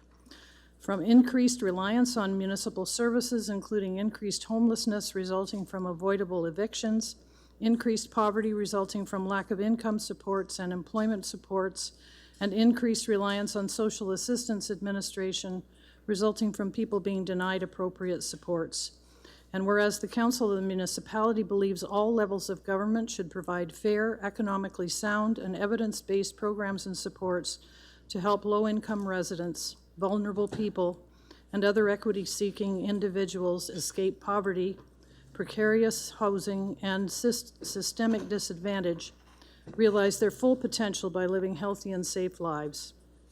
Be it therefore resolved that the Council of the Municipality of Chatham-Kent forward a letter to local MPPs, the Attorney General, and the Premier of Ontario, and all municipalities in Ontario, expressing its strong support for Legal Aid Ontario and its funding of Ontario's community legal clinics, and specifically the Chatham-Kent Legal Clinic, which provides legal services to low-income and vulnerable Ontarians, expressing its strong opposition to the funding cuts imposed on Legal Aid Ontario by the provincial government, calling upon the Premier and the Attorney General to make a commitment to access to justice and to respect the commitment of their government to not decrease frontline services, and urging the province to restore full funding to these critical services to ensure that all the residents of Chatham-Kent have access to a fair and equitable justice system, regardless of their incomes. Amen. I have one as well. I, Mayor Caniff, will bring forward a notice of motion at the September 9th, 2019 council meeting for discussion and voting. Whereas over the years there have been several community organizations and partners that have done significant fundraising to develop community assets. Whereas those community partners have given ownership of those community assets to the municipality of Chatham-Kent free of charge. Whereas anytime those community stakeholders want to use the community asset they donated are charged for the use of the asset. It is recommended that any group that has donated a community asset to the municipality be allowed to use the use of said community asset free of rental charge and other resulting charges from the use of that facility, subject to defined limitations. Therefore, be it resolved that administration come back to council with a report showing the financial impact to the municipality. The report shall be returned to council no later than the end of November, and council to then vote on a motion to provide a community partner use of any asset they donate to the municipality free of rental or other associated charges, subject to defined limitations. Councillor Oche. Thank you, Your Worship. I have two motions. I, Councillor Mark Oche, hereby provide notice that I'll bring forward the following motion at the September 9th, 2019 council meeting for discussion and voting. A CK Management look into the licensing and charging of health and fire inspection costings for B&Bs in area municipalities bordering Chatham-Kent. As Leamington pays $150 for licenses, which include their inspections, please have this report back to us council October 21st, 2019. And I, Councillor Mark Oche, hereby provide notice that I will bring forward following motion at September 9th, 2019 council meeting for discussion and voting, a bylaw 26-2009, section 420, subsection U, only allowing 20-foot RVs and trailers and 8.5-inch height. Sorry, I scratched out something I shouldn't have scratched out. Allowing 20-foot RVs and 8.5 in height is our present bylaw, as well as 4,000 kilos, which is a Ford F-250 or Chev and Dodge 2500. I would like to see that changed to commercial vehicles only, excluding any type of RB and personal vehicle. And that's it. Thank you. That didn't sound right. Oh, I'm sorry. To switch it, to change it to commercial vehicles only, excluding any type of RV and personal vehicle. Okay, seeing no others. Number 13, tender awards. Tender award 13A, single source T19-226, pool air handling unit replacement, Blenheim Gable Rotary Pool. Councillor Scotchy. Quick question for Mr. Bray. Oh, sorry, we get on the floor first. Sorry. I'd like to, yeah. Sorry, I would put that on the floor. Councillor Latimer. I'll second that. Okay, Councillor Scotchy. My apologies, Your Worship, I'm getting ahead of myself here. Just a quick question. I've asked this question numerous times, and people are probably tired of me asking the question. But once again, we have a large expenditure here with another sole source tender. And I factually know that we have multiple companies associated like this in our community. Is this because it's so specified that it requires a certain contractor? I'm just curious to see why once again we have a, not that I'm disagreeing, but just why we have a sole bid again, tender again. Through the mayor, we had a mandatory site meeting. I can't recall, I can get you who was at that meeting. I believe there was 4 contractors there.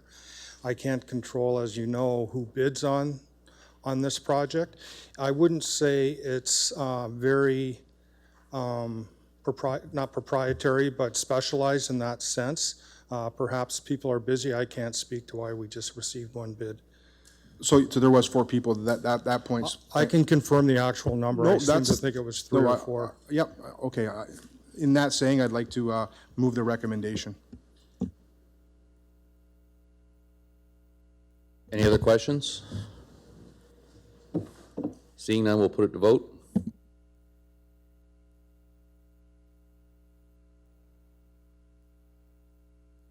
All votes are in. Motion passes 18-0. Item 13B, sole source Gable Reese Rotary Pool, retractable roof repairs. Councillor Latimer. Move the recommendation. Councillor Scotchy. I'll second that. Any questions? Seeing none, we'll put it to vote.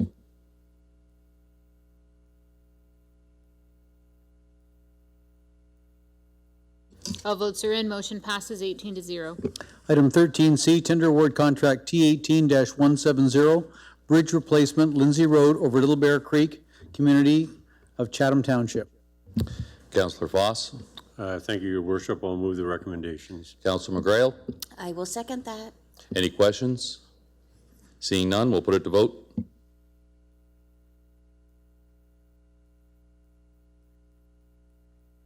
All votes are in. Motion passes 18-0. Item 13D, tender award contract T19-197, New Scotland Line over McDougall Drain, culvert replacement, community of Harwich. Councillor Pinsino. Thank you, Worship. I'll move the recommendations as presented. Councillor Thompson. Happy to second them. Any questions? Seeing none, we'll put it to vote.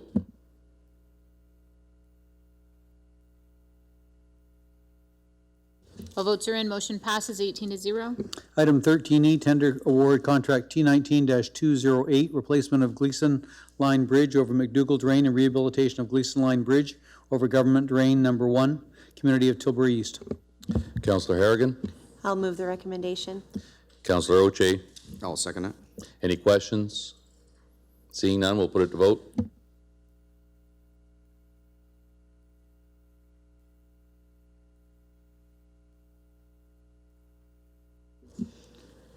Councillor Pinsino, Councillor Wright. Thank you. All votes are in. Motion passes 18-0. Item 13F, tender award T19-233, Highland Drive Extension, Phase 2, community of Blenheim. Councillor Thompson. Happy to move the recommendations. Councillor Latimer. Second that. Any questions? Councillor Thompson, followed by Councillor Scotchy. No questions. I just wanted to say that at our most recent town hall meeting, the question of economic development and what we were doing about economic development in South Kent came up. And we made mention that these are the kind of projects that we're going to be undertaking by extending our roads into our I guess, our employment lands, to use the vernacular, as well as extending all of the required services. So I think this is a good thing. And I even like the name of the road, so thank you. Councillor Scotchy. My points have been said. All good here. Seeing no other questions, we'll put it to vote.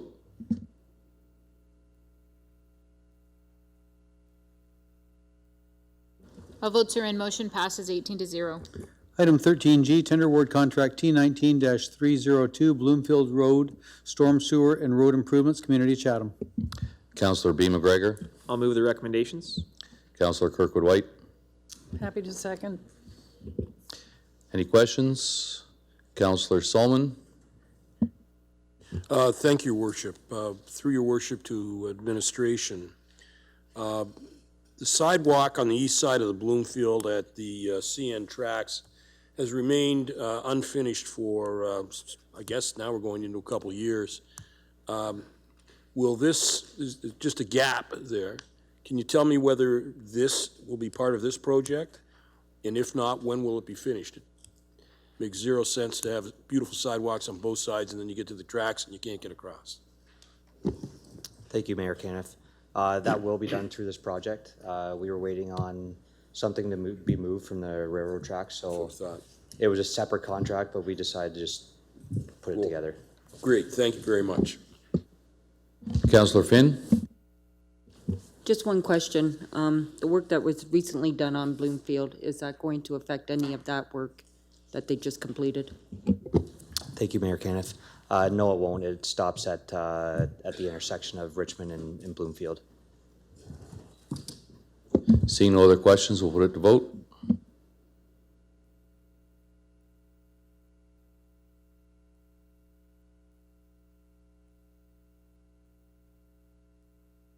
All votes are in. Motion passes 17-0. Item 13H, tender award T19-327, Ebenezer Street, Storm Sewer Replacement, Community of Ridgetown. Councillor Wright. Councillor Pinsino. I'll second that, your worship. Any questions? Seeing none, we'll put it to vote.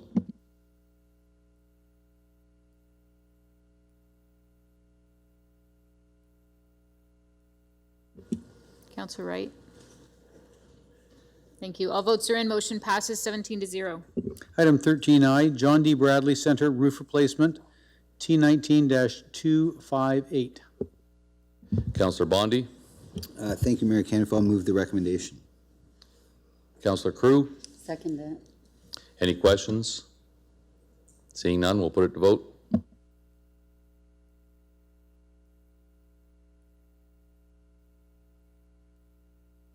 All votes are in. Motion passes 17-0.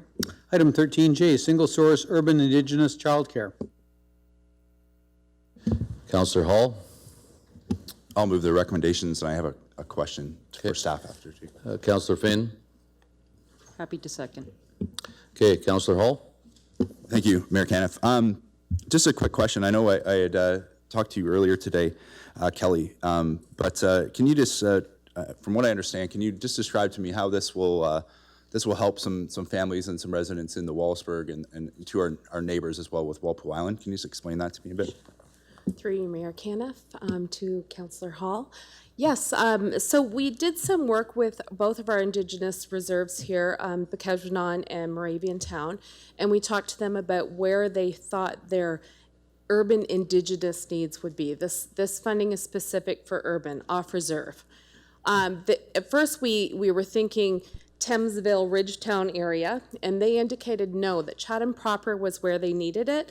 We have a wait list of over 2,000 children in Chatham-Kent, and it made sense for the Indigenous people that are moving to Chatham for school or for work purposes to have childcare available in Chatham. In Wallaceburg, Mcfadden has a wait list as well, and they have many off-reserve families, urban Indigenous families that live in Wallaceburg proper. So right now there is quite a wait list in Wallaceburg as well, specific to childcare. So this will bring culturally relevant childcare services to families, as well as some friendship services along with that, because Skana, who is in question here for this report, will also bring some friendship center and other Indigenous services to our community, which will be a bonus. It will also allow other families to enroll their children into those centers as well. So it will be priority focused for urban Indigenous, but also other families will be able to be part of those childcare centers. And can you just explain to me too, Kelly, you mentioned that you're still looking for an actual location in Wallaceburg that needs to be retrofitted? Through you, Mayor Caniff. Yes, we have been actively looking for locations both in Chatham and in Wallaceburg. It's unbelievable to think that we don't have any locations that we could retrofit. We have worked with economic development. We've worked with real estate providers here in Chatham and in Wallaceburg, and we haven't been successful in finding a location. Skeena Family Learning Center has other avenues that they'd like to investigate. So housing is also an issue for the urban Indigenous population here. They have the capabilities to partner with their housing strategies and maybe proceed with getting some funding from the province for some housing strategies along with the childcare piece. So that will go hand in hand with that. Excellent, thank you. Councillor Latimer? Through the mayor, just a quick question, Kelly. What about the schools that are recently closed or closing? Has that been investigated with regard to use? Thank you. Through your Mayor Caniff, Councillor Latimer. Yes, it has. This funding is community-based capital, and it cannot be in our schools. The only way we would be able to do that with our schools is to actually purchase it, if Skeena decided to purchase it and then retrofit, but we as a municipality could not purchase that property with this funding. And we can do that in partnership? Has that even been considered to do it through the? That has been considered. Yes. The problem being we don't have any schools empty right now, and so our funding is in jeopardy if we don't move on this right away. So how soon, because the school is going to be closing at the end of June, yes? Oh. Yes, I specifically, St. Joe's would be what came to mind. So we have to have the plans and we have to have the location by the end of August. That's why this report's coming here now in partnering with Skeena. They may have the capability to get something quickly. We've been working on this for quite a while now. We have been working with our school board partners as well. And, looking at schools that have already been closed, we do have until the end of next year to actually build and create these licensed childcare spaces, but we have to have the property available by the end of this month. Okay, thanks very much. Seeing no other questions, we'll put it to vote.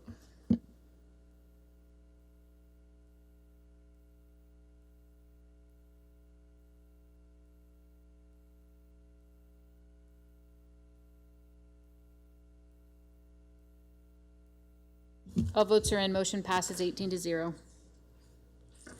Number 14, Infrastructure and Engineering Services. Item 14A, 2019 Arena Business Plan. Councillor Oche. I'd like to bring forward the motion, the 1 and 2. Oh, sorry. I'd like to forward the motion. Councillor Scotchy. I'd happily like to second that. Questions? Councillor Solomon. I'd like to bring an amendment to the motion. And it is as follows. At the end of each year being the first council meeting of 2020 and 2021 in November, the administration shall bring back a report on the ice usage of each arena in Chatham-Kent.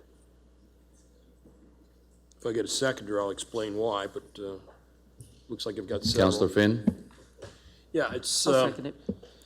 it's just so we see how the program's going, because one of the concerns I have is I don't think, I'm going to vote in favor of this.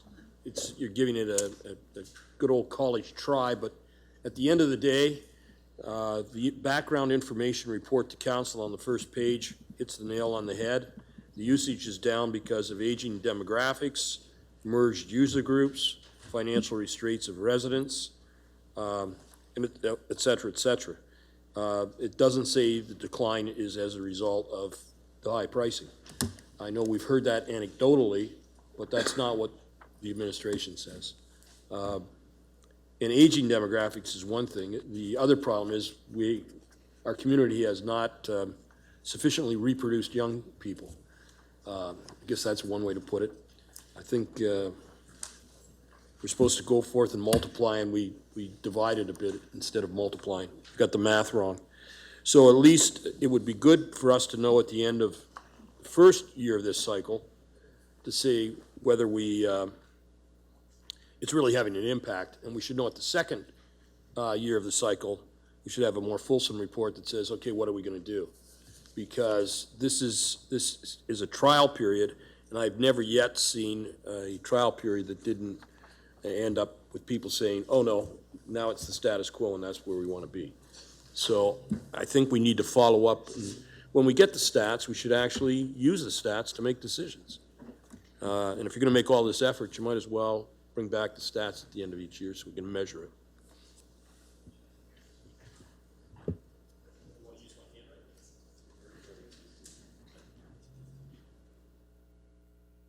Any other questions relating to this, the amendment? So we're just waiting to get that up there. We'll vote on that first, and then we will proceed on with the entire motion.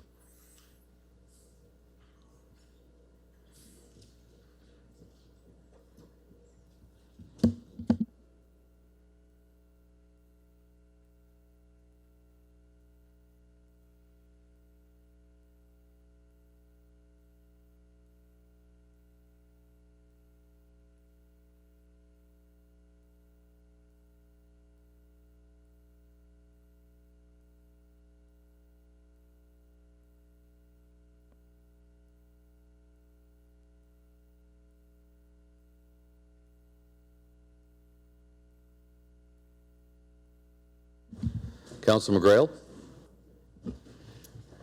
Thank you, Mayor Caniff. I do have a question in regards to support, and it's about the returning ice and cancellation policy. Sorry, this, looking for questions specific to this amendment, and then we'll go on. Okay, now it's up here. Seeing no other questions, we'll put this to vote.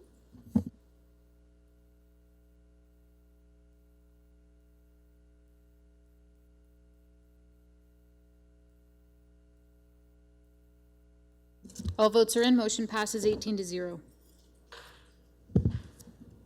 Okay, now we'll take questions relating to the entire, okay, Councilor McGrail. Oh, sorry. Okay, you don't mind if she steps in front of you, Councilor Pinson? All right. Thank you, Mayor Caniff. So my question to you, Jeff, is under the returning ice and cancellation policy, I have a little bit of concern that, you know, as we develop this policy, that some just want to be able to take back unused ice. So to me, that leads us into saying, I need this, I need this, I need this, and then overestimating how much ice we really have. And then at the end of the day, we're gonna have all this unused ice at the last minute that we may not be able to fill with other organizations or clubs. So how are you gonna mitigate that? How are you gonna, like right now we have a policy that says you can do that twice a year, I believe. Through Mayor Caniff, yes, that's correct. And on top of that, we assist the user groups. They can to sell the ice time that they don't want. We'd like to maintain that. We did a best practice with other jurisdictions around us where they were actually quite interested in our policy. I can share with you the findings. Our facility allocation assistant, Julie Coolin, looked into that. And most of them were quite curious and wanted to see our policy because they want to get something in place. Our fear is we want to maintain the ice, but at the same time, without being too overbearing, we're willing to assist to sell the ice time too.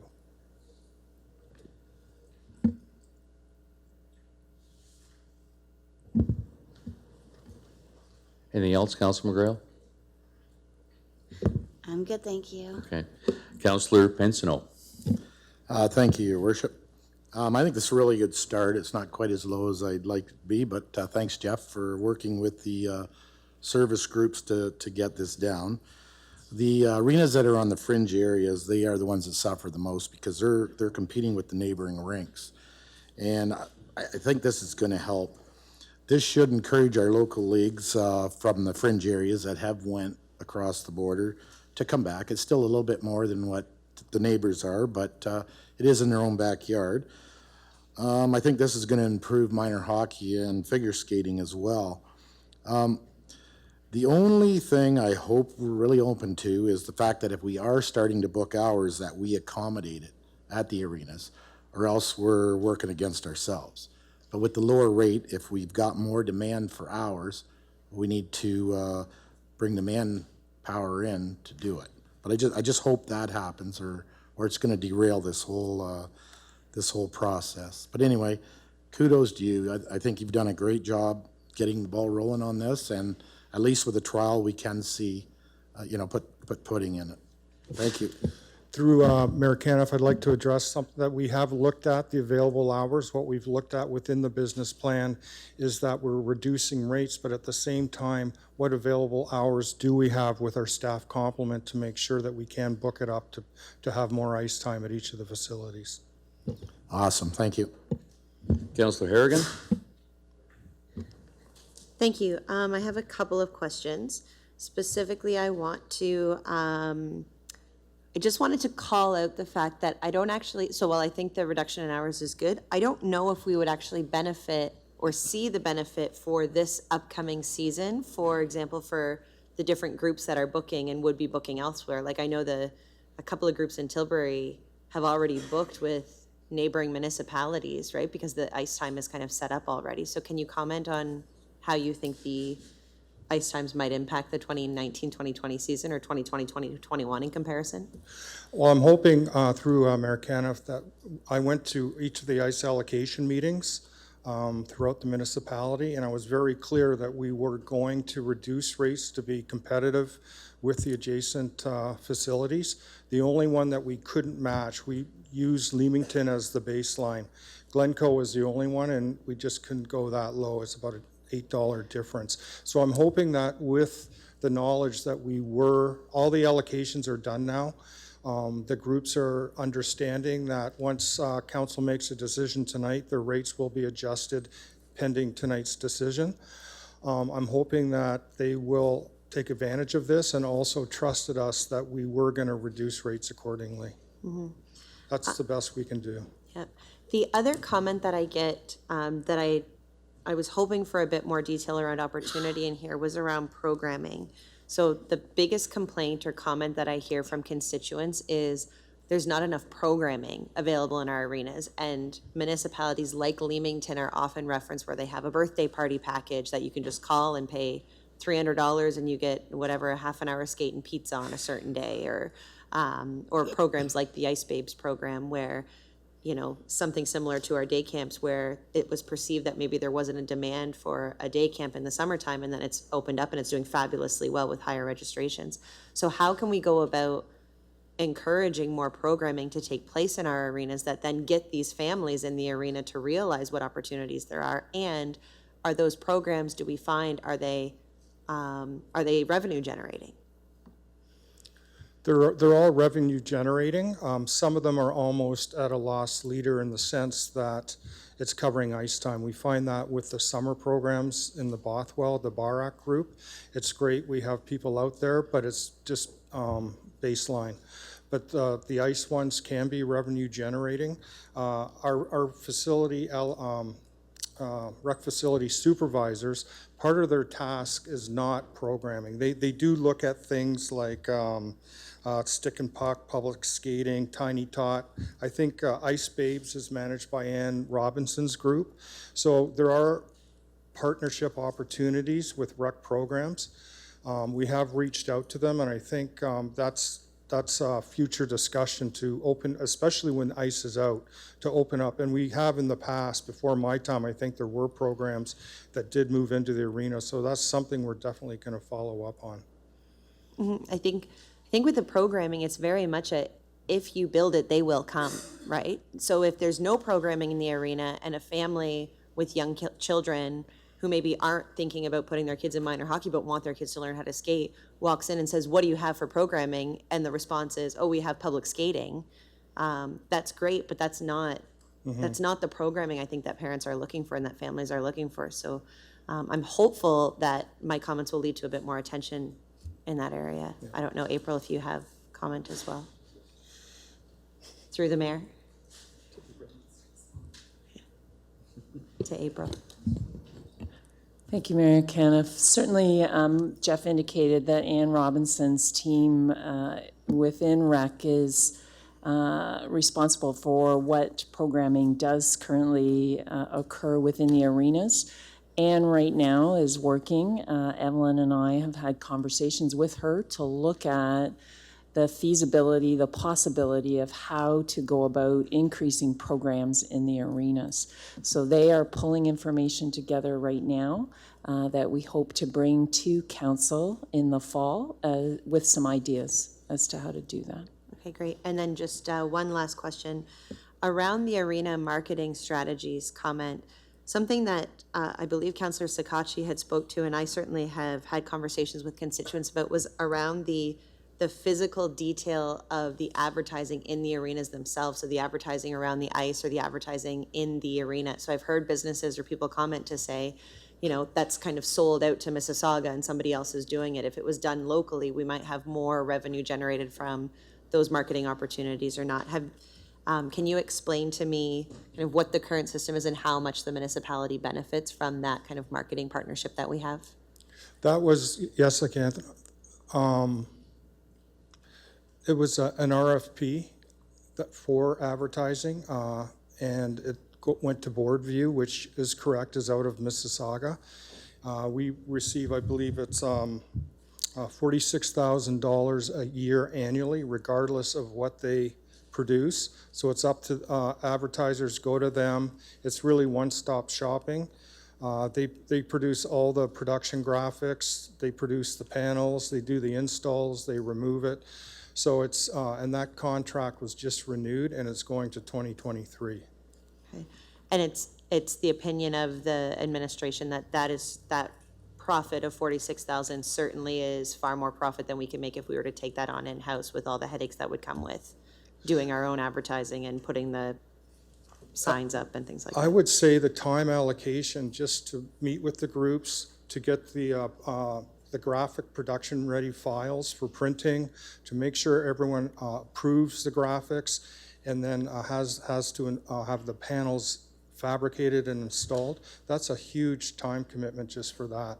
I haven't seen the numbers to see at the end of the day if we would attract more advertising if it was handled more in-house or if a group took over, but that's something we can look at as we get closer to the termination of the contract. Okay, thank you. So I'll be supporting the recommendations that are put forward. I think we have some challenges ahead of us when it comes to arena programming and management, especially as we look at decisions to be made around the Twin Pad Arena if and when they come, and the management of that, right? So if we get rid of 2 ice rinks and we build a Twin Pad, we technically have the same number of arena surfaces, but if we're building this giant ice rink, then we have far more of a building to manage and to put programming around to generate revenue for us, and certainly far more expense in terms of the operating costs in that large facility and all that entails. So we really need to get this right now before we go into having more complexities around larger arenas potentially. So thank you for this. Councillor Scotchy? The last portion there that Councillor Harrigan just stated, I think that's very important that we all consider that, because we want our arenas utilized, because the alternative is not something that anybody around this horseshoe or in the community wants. I think it's important that when staff, we're having issues, we bring it to staff and tell them that the issues in areas where we can see them do better. And I think it's also very important that when we have a report like this come by, that we thank the staff members that produced this report, because it was very detailed and it was very well done. So I'd really like to thank you for that, Mr. Bray. I think you've captured a lot of the elements. We know we have struggles that a lot of the neighboring communities might have 1 or 2 arenas. We have 10 to take care of. So it makes it very difficult for us to do that, and I think that you captured at least a recovery of cost as well as some of the issues that were transpiring, so I'd like to thank you for that.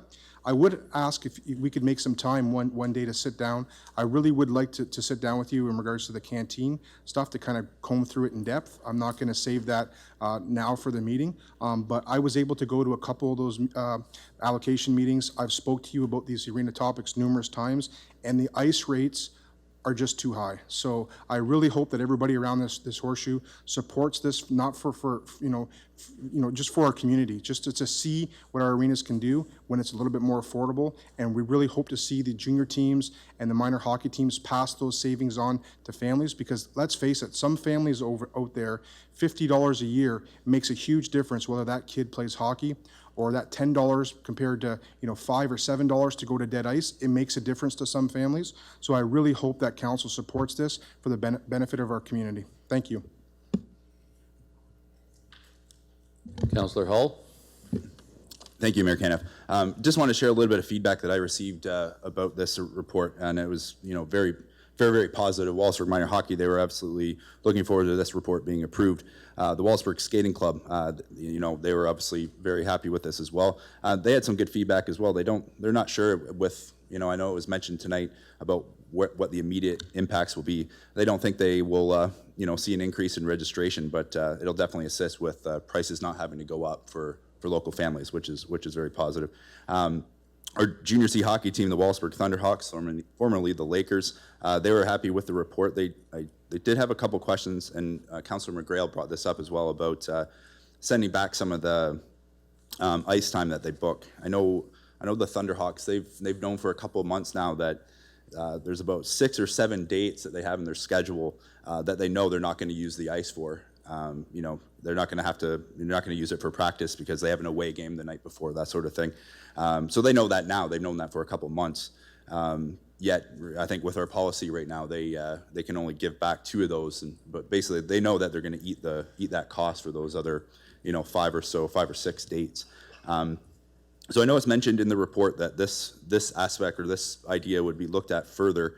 I'm just wondering if Mr. Bray, if you can comment on that, and what are the next steps with that idea? Through Mayor Caniff, with respect to the ice being returned.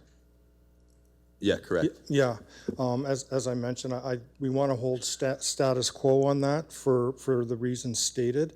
I believe the Thunderhawks have been in touch with our facility allocation assistant, and it's far enough out that they've actually, I think they've sold 1 of their blocks, so they're down to 5 that they don't need. I may have the incorrect numbers, but it's around there. So as I said, we do actively try to sell these blocks of ice.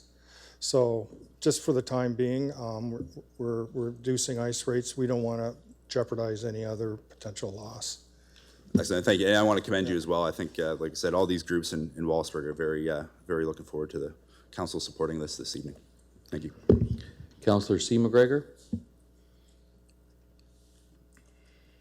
Thank you, and through the mayor, very much support the report and the recommendations that are coming. I just have a question, because I know when we've looked at this and we've talked about this, at least in the past term and different things, that our rates were higher because a portion of this was going back into the life cycle for the care of our arenas. Does this cut out the monies that we'd be putting into life cycle, or is the portion of this still going to life cycle for arena maintenance going forward? Through Mayor Caniff, I don't have the exact number, but it will reduce the amount going into life cycle. Right now, we did a regroup when we're going through the business plan process.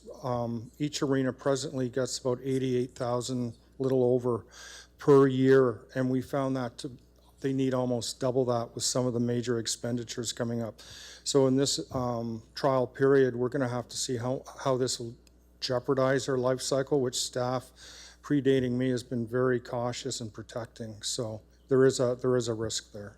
So this doesn't totally remove the user pay portion of this and divvy it up amongst all the taxpayers, but it does cut some of that portion. So the user pay becomes a lower portion than what was previously directed in the arenas and through those fundings. Thank you, Mayor. So this proposal is identified that for the 2-year time period, we're actually taking that out of the strategic reserve. But on the life cycle portion on page 2, we talk about the fact that we have about 90,000 annually that's put away, and that number should be 100,000 based on current rates. So we're about 10% short on life cycle. So for the first time, we've been fully funded in the past, but because of raising rates of cost of equipment and so on, we are falling behind. And also included in the report, I think is very significant, is attachment A, and it shows that over the next 10 years, we're actually going to have to spend close to $20 million to keep up our arenas. So it's a significant impact. Okay, so thank you. So just to wrap up then, they will go through this trial period and be able to look at this, but we will have to find other ways to be able to move forward to fund necessary maintenance and upgrades or maintenance going forward with all of our arenas, correct? Correct. We will, with our annual life cycle, we'll go forward and have to be very judicious. Okay, thank you very much. Councillor Oche? Thank you, Your Worship. Just one short question. In the recommendations, it says November 2019. Why aren't we starting this at the beginning of the skate season, ice season? We are starting this season. Oh, okay, so then, Yeah. so November 2019 is not the actual date, it'll be September probably? Yeah. Yeah, it should be. Yeah, it should be. That's correction. Thank you. That should be September. All right, thank you. Councillor Bondi? Thank you, Mayor Cannon. Jeff, just one quick question. Looking into the future, but if we do in fact build a new twin pad arena, whether that be, you know, the supersized 4,000 seater or a more reasonably sized rink, do you think, I'm just a little concerned because, you know, we're putting ice time on sale and we've got a lot of reasons as to why people aren't using ice so much anymore. Now, if we were to build a much more costly arena, would we be able to maintain this? Because obviously the operating cost of a new facility would be much higher. And that's kind of top of mind, right? Like we're talking about building a new arena all the time, but yet tonight we're talking about putting ice time on sale because people aren't using it, so. Through Mayor Caniff, that's on the top of our minds too. And I think when we get to that point, we will be past the trial period. So we're going to enter a new phase of how we want to manage whatever type of complex comes up out of the ground, whether it's regardless of the size, because depending on the size too, there could be other operating implications that we haven't considered. So that's something we have to look at. Right, so this information that you're gathering through this proposal will help advance what we do with the new arena. And frankly, you're correct. It doesn't matter if there's 2,000 seats or 10,000 seats, an ice pad's an ice pad, right? Like. That's correct. But if you get into a bigger situation, a bigger facility, excuse me, then you get into other issues that I don't think is appropriate to talk. We're talking about the business plan here, but we'd have to consider for that type size facility. So this will be lessons learned that we could apply to a new facility, definitely. Okay, great. That's just kind of what I wanted to hear, that this is going to lend into the future plan, which is a long ways away because we still don't have any federal funding and et cetera. But I mean, if we had the money today, it would still probably take a couple of years, right? And we'll be past the trial period at that point. yeah, absolutely. And I don't think we have the money yet, so thank you. I just want to add something.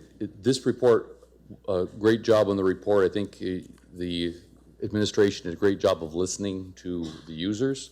I just want to point out part of what we're doing here is maintaining the base.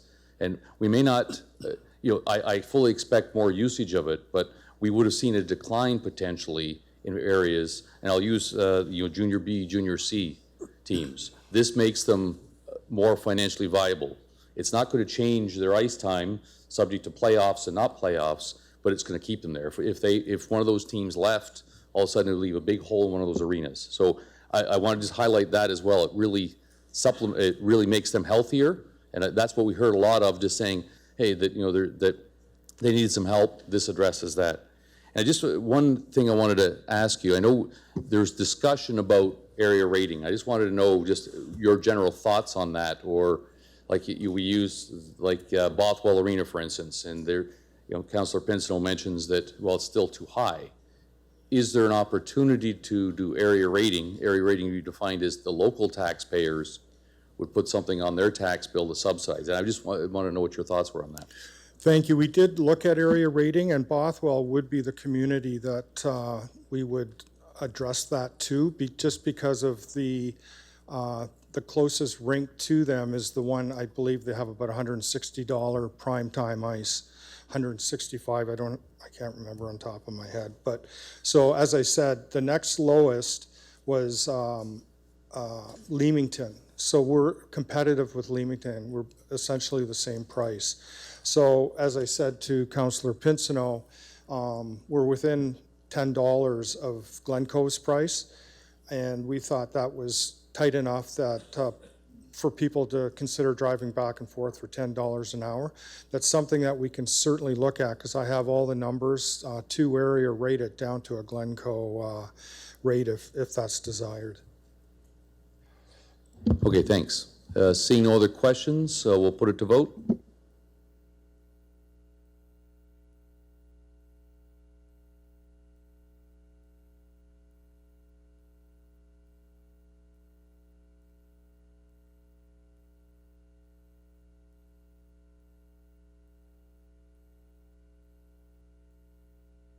All votes are in. Motion passes 18-0. Order, Your Worship. We passed the amendment first, but we then didn't vote on the motion as amended, so Sorry, I'm taking it is it as that amended. Yes, you are It correct. is as amended. We will note that in the minutes. Yes, it is. Thank you. Your number 5. It's been approved. Yeah, it's normally voted as amended.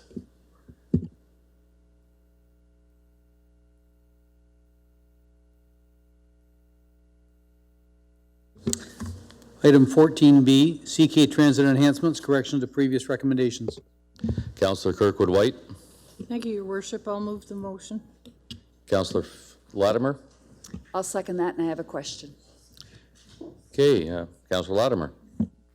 Just under comments, someone, so, good, Anne-Marie. You said both the addition of the fifth route in Chatham, you said they're only proposed to, I thought they were proposed to extend to June 2021, but they're only going to June 2020.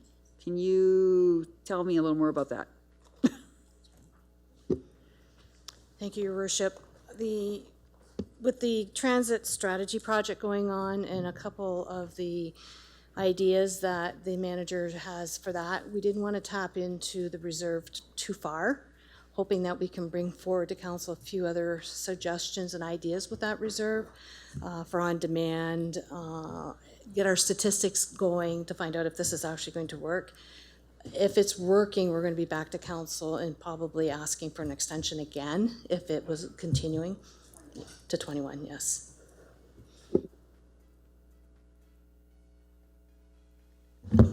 Councillor Kirkwood White. Thank you, Your Worship. So it really wasn't an error in the original document. It's a revision based on some new information that has come forward. I wanted to ask about the dollars that were attached to the original report to council.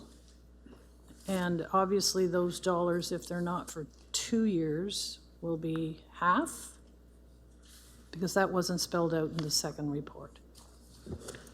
Thank you, Your Worship. The budget dollars are remaining exactly the same. The items that we weren't calculating in on the first one was that there's a need for a used bus to be purchased by InTouch Communication, InTouch Connections in Chatham, and the interurban requires a bus. So using all those dollar values and working with the service providers, we're staying within the current budget so that we can then allow the strategic plan to come forward with using some other dollars if required. Councillor C. McGregor. Thank you. Number one, I was concerned that with the 10-month amount of time as opposed to the 22-month amount of time based on the original report, would there be enough viable data to collect to bring back to see how this is working? And I guess what I need to know is, how are we going to advertise this and get this out so that people actually know of these extended services? And the other, it's based on the 10-month school year, wasn't one of these lines put on to go out to the new casino? And if so, how does that apply to the 10-month school year that we're looking at? So I was just concerned, number one, because it takes a lot of time within our community to be able to educate people as to the services, and then they're gone before people realize what they've lost, really. And so 10 months concern me at that shorter period of time. So those were just my two concerns, and how we were going to, get that information out, and because it is based on the school year. So I don't know if that's simply because it's reduced use during the summer months, and most of these routes are based on, are these routes based on school use? Because now we're tacking it to the school year. So just some concerns, sorry. Thank you, Your Worship. I will try to address them. The 10-month school period is tying into the college program more than the student high school, because of the school bus system is separate. So that addresses our students that usually purchase smart cards, and our smart card system gives us direct information right away. When somebody gets on the bus and taps, then we know how many people are actually stepping onto the bus. So our statistics in the 10 months should be very accurate.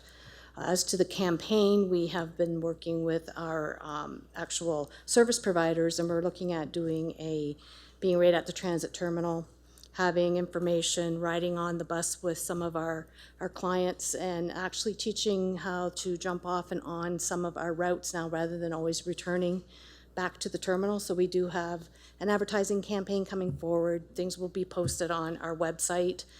We own cktransit.ca, so anybody that types that in brings you right to our website, right to the information. We'll be advertising that also.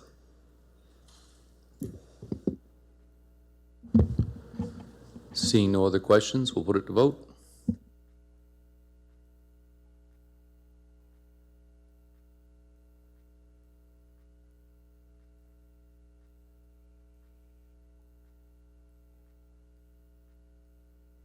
All votes are in. Motion passes 16-0. Item 14C, 50% cost sharing bridge rehabilitation, Lambton Line over the Sydenham River, Township of Don Euphemia. Councillor Foss. Thank you, Your Worship. I'll move the recommendation. Councillor C. McGregor. Happy to second. Thank you. Any questions? Seeing none, we'll put it to vote.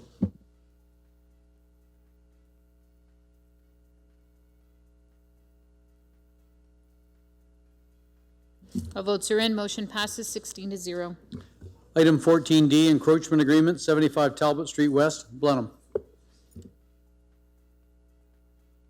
Councillor Thompson. Happy to move the recommendations. Councillor Latimer. Happy to second it. Any questions? Seeing none, we'll put it to vote.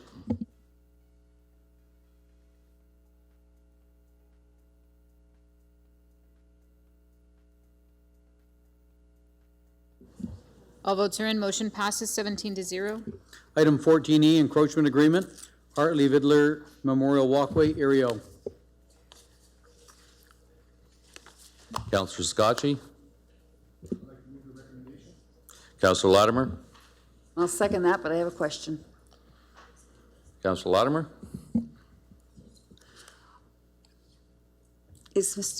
Ryan, good. I had a concern brought towards, with regard to this. This is with regard to their banner poles, correct?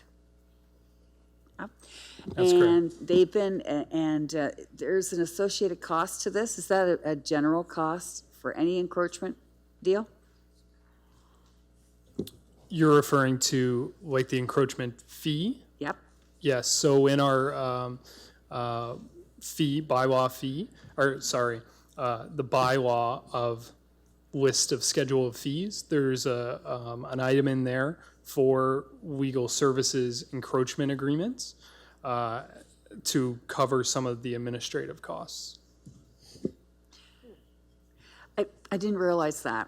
And I think in view, the counselors, two other South Kent counselors are also aware of this, is that they would be, I'm wondering if we might waive this. This particular community has been waiting 2 years to have their banner pole construction and installation be resolved.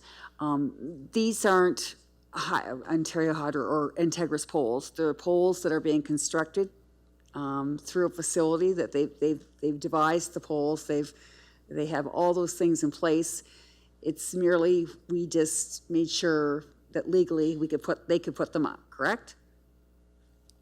Correct. The encroachment agreement covers things for safeguarding public safety. We want to see what they're putting on our right-of-way, insurance requirements, a bunch of standardized things that we do through all of our encroachment agreements. And council could absolutely, my understanding, could waive that fee through a vote, but as it being in that the bylaw of fees, I cannot waive that myself. Well, I will make a motion, but to your credit, Ryan, I think we've moved faster since you've come on and negotiated this resolution than it has taken over the past 2 years. I think Councillor Thompson will be able to comment on that because he was here at the previous term. But I'd like to make the motion that we waive the fee with regard to this encroachment agreement with regard to Hartley Vidler Memorial Walkway area.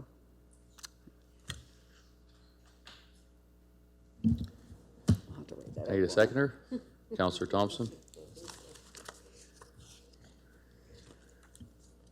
Okay, questions? Councillor Thompson. $365. Yeah, just for council's knowledge, what is the fee exactly, as far as the dollars and cents go? I'm pretty confident in this, but we will double check. I believe it's $324.99. Yeah, 300-ish is fine by me. I know we've had conversations, and kudos to you, Ryan, because Councillor Latimer is correct. We've been working on this, I think, for more than 2 years and hadn't gotten any traction. It is a testament to your hard work that after you arrived, we started moving at, to be honest, lightning speed. We are working, or I believe you're working on trying to get something similar going in other areas, trying to bring a process together to bring these banner poles and issues or to level the service playing field. Can you tell me a little bit about that?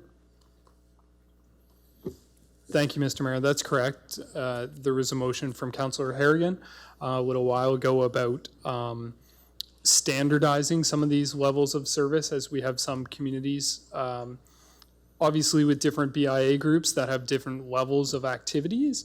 But Erio was a prime example of a community that does not have municipally owned street light facilities. They're just Cobra heads on Integris poles. So there wasn't great infrastructure there wasn't an opportunity for banners in Erio before this.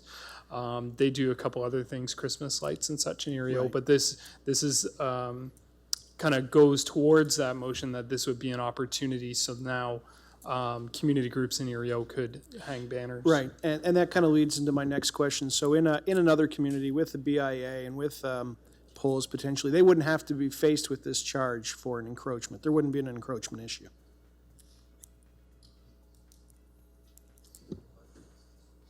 Could you clarify the question a bit?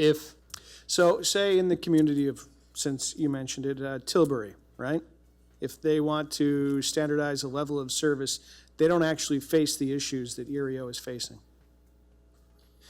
That's correct. In most communities in the downtown areas, they have municipally owned street lights, and brackets are put on those lights, and would be no encroachment agreement to hang the banner. Right. So, and again, this is the community group that is paying for the poles to be installed in Erio, correct?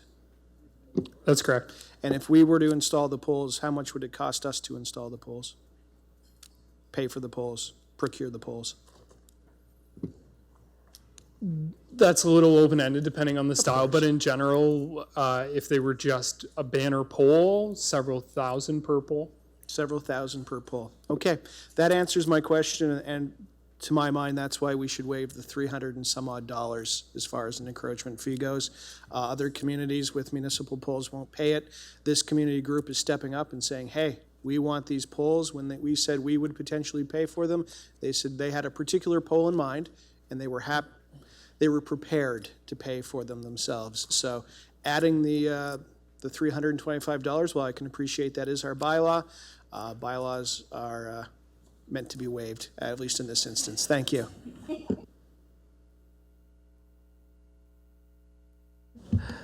Councillor Foss. Thank you, Your Worship. I guess I'll play the devil's advocate again.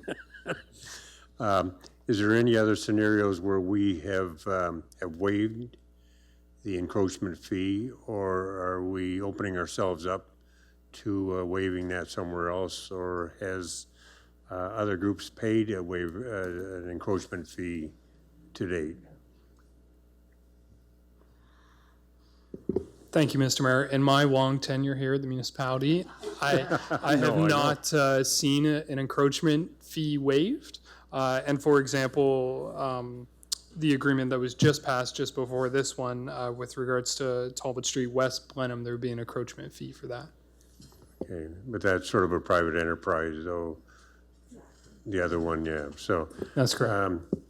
I guess because of the banner policy being developed, can this be dealt with through that policy and maybe included in that as to the rationale for that or whatever?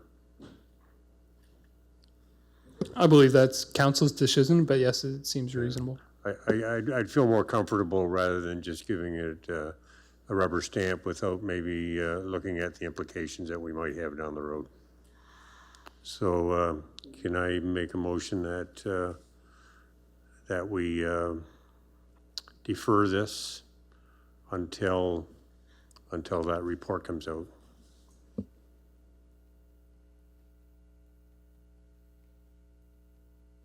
Can we get a seconder for that?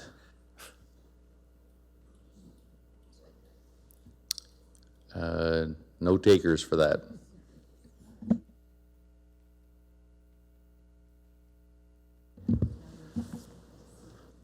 Sorry, any other questions relating to this motion? Councillor Finn? Just clarification, is this the only part we're deferring?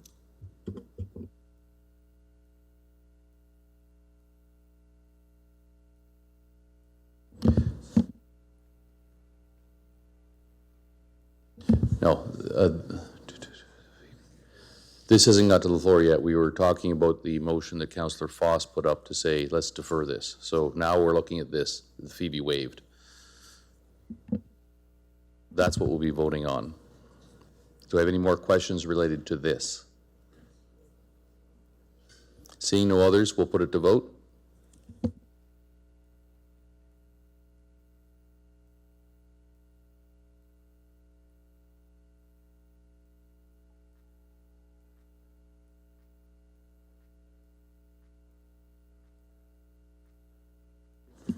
All votes are in. Motion passes 14-2.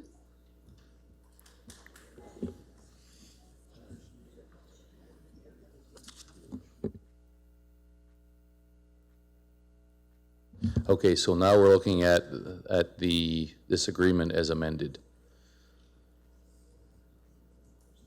Any questions regarding this before we put it to vote? Seeing none, we'll put this to vote.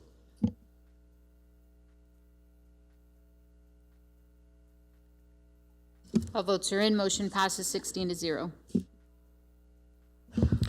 Item 15, Community Human Services. Item 15A, municipal involvement in Ontario Health Team. Councillor C. McGregor. Move the recommendation. Councillor B. McGregor. I'll second it. Any questions? Seeing none, put it to vote.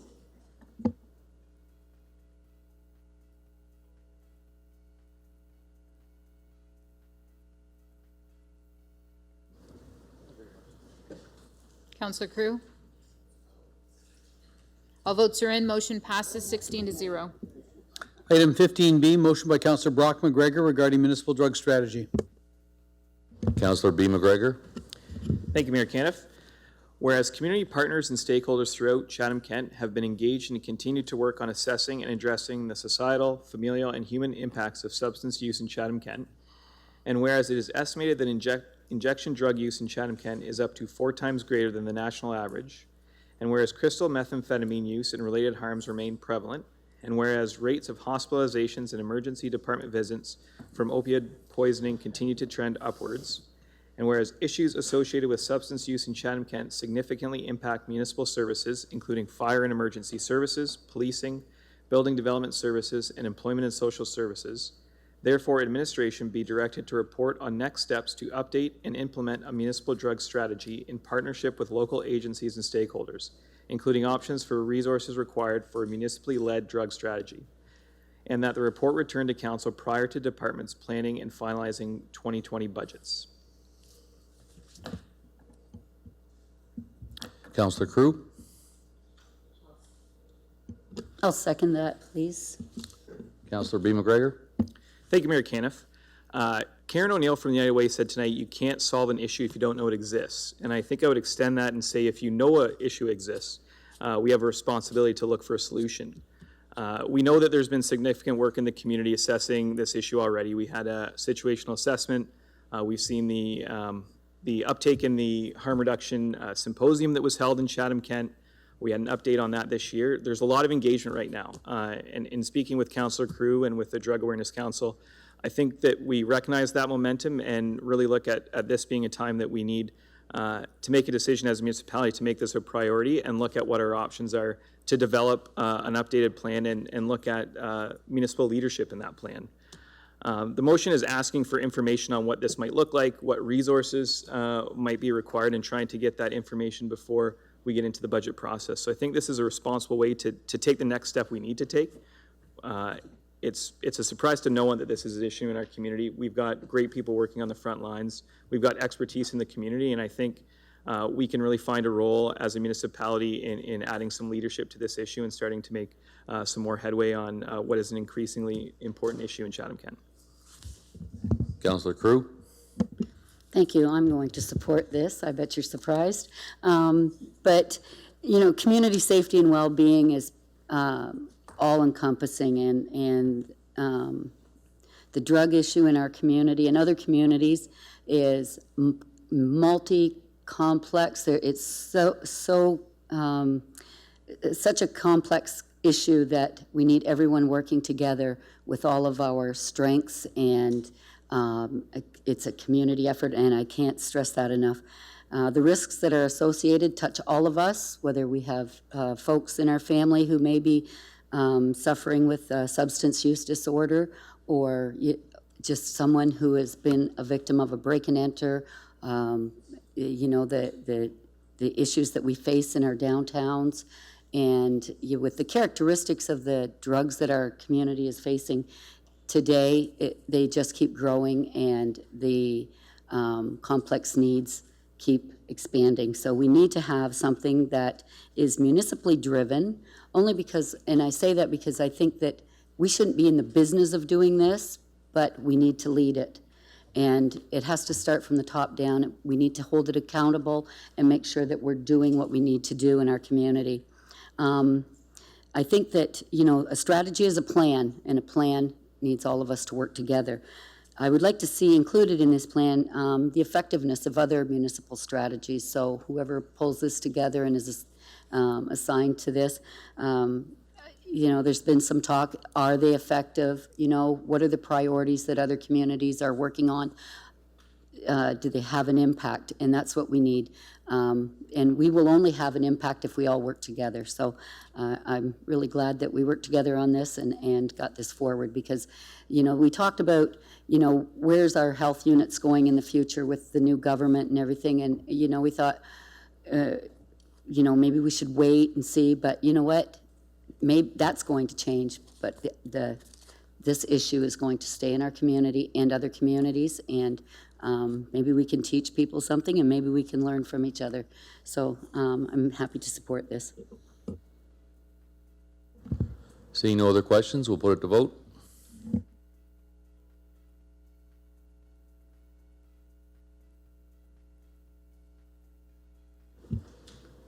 All votes are in, motion passes 17-0. Item 16, corporate services. Item 16A, revisions to code of conduct for members of council. Councillor Kirkwood White, I'll move the recommendation. Councillor Crew. I'll second it. Any questions? Councillor Kirkwood White. Thank you, Your Worship. There is a section in the revised code under item number 20, acting on advice of integrity commissioner, and there was one word that was missing in the new document that was in the old document, and I'll just read the first sentence of that paragraph. It says, members of council shall be permitted to seek advice from the integrity commissioner with respect to interpretation of this code of conduct. In the previous document, the word confidential was there. Members of council shall be permitted to seek confidential advice. So I was wondering whether we could make a friendly amendment and add that word. So that would give a member of council an opportunity to speak to the integrity commissioner without anybody else knowing what that conversation was about. And if I'm incorrect in interpreting that, please set the record straight. Ms. Hoffman. Thank you, Your Worship. So when we were making edits to this particular document, there was a few of us that were involved with it, myself, Judy Smith as the clerk, and John Norton as our chief legal officer, and I see he's stepped out of the room, but just perhaps back in. So I'll start with the comment, and then he may wish to take it from there. So the word confidential was removed simply. The intention with the integrity commissioner, anything that conversations that you have with an integrity commissioner are intended to be confidential so far as they can be. There may be circumstances under which the integrity commissioner would be obliged to release information. And so that was one of the reasons why we removed that word. So unless you have other questions around that we may need to go into close for that you would get legal advice on, I could leave it there unless our chief legal officer wants to add anything now that he's come back into the room.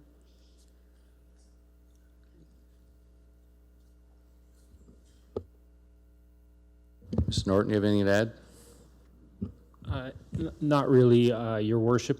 Just to say that there's a lot of legislative changes that have happened, and we've incorporated all of that in a very detailed way into this document, so I hope it meets with Council's approval. Any other questions? Councillor Kirkwood White? Councillor Finn? Just a question. I didn't get a chance to read the old one. Was the no appeal listed in that one as well?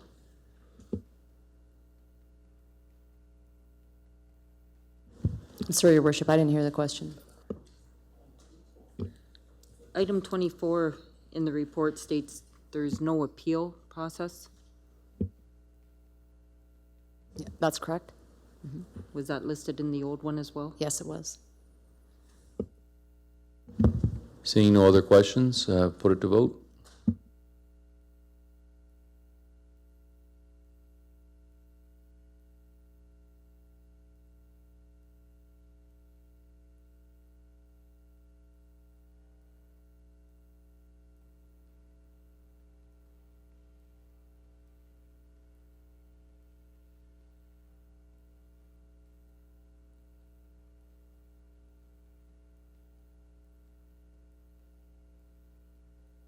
Sorry, mine must have froze. All votes are in and motion passes 18-0.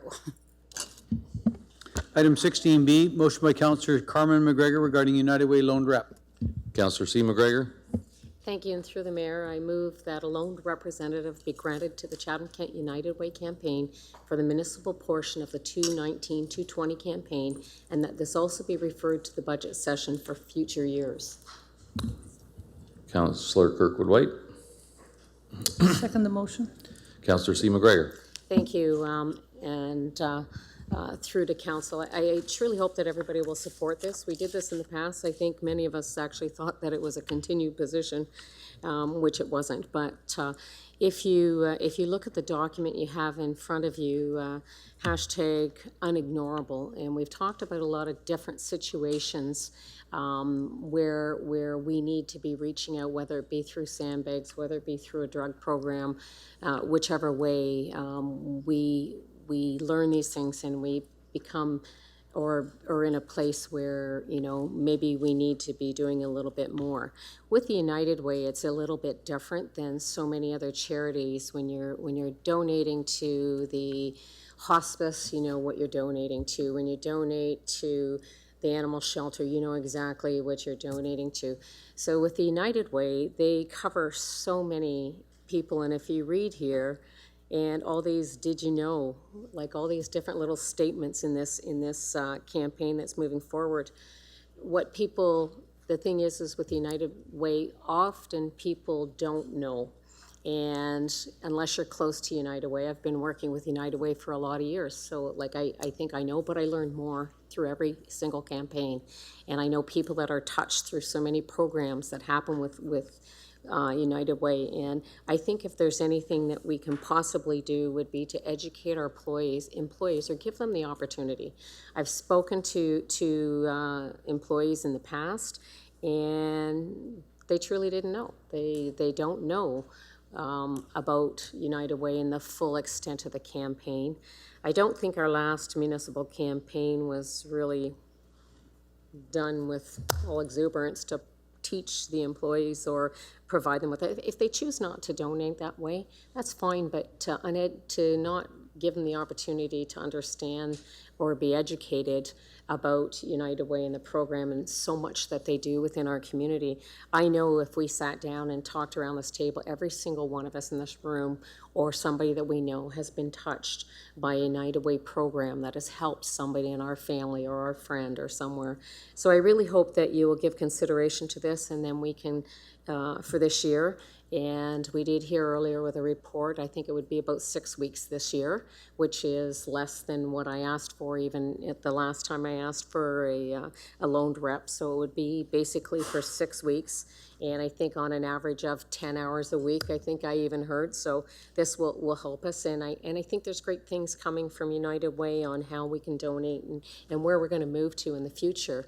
That will help all of us and help all donations and all charities within our realm of the municipality and CK and how we donate and how we look at things in the future. But I think for this year, if we could go with this direction and bring it to budget in the fall with some better understanding where we might be able to go with this program in the future, I greatly appreciate your support.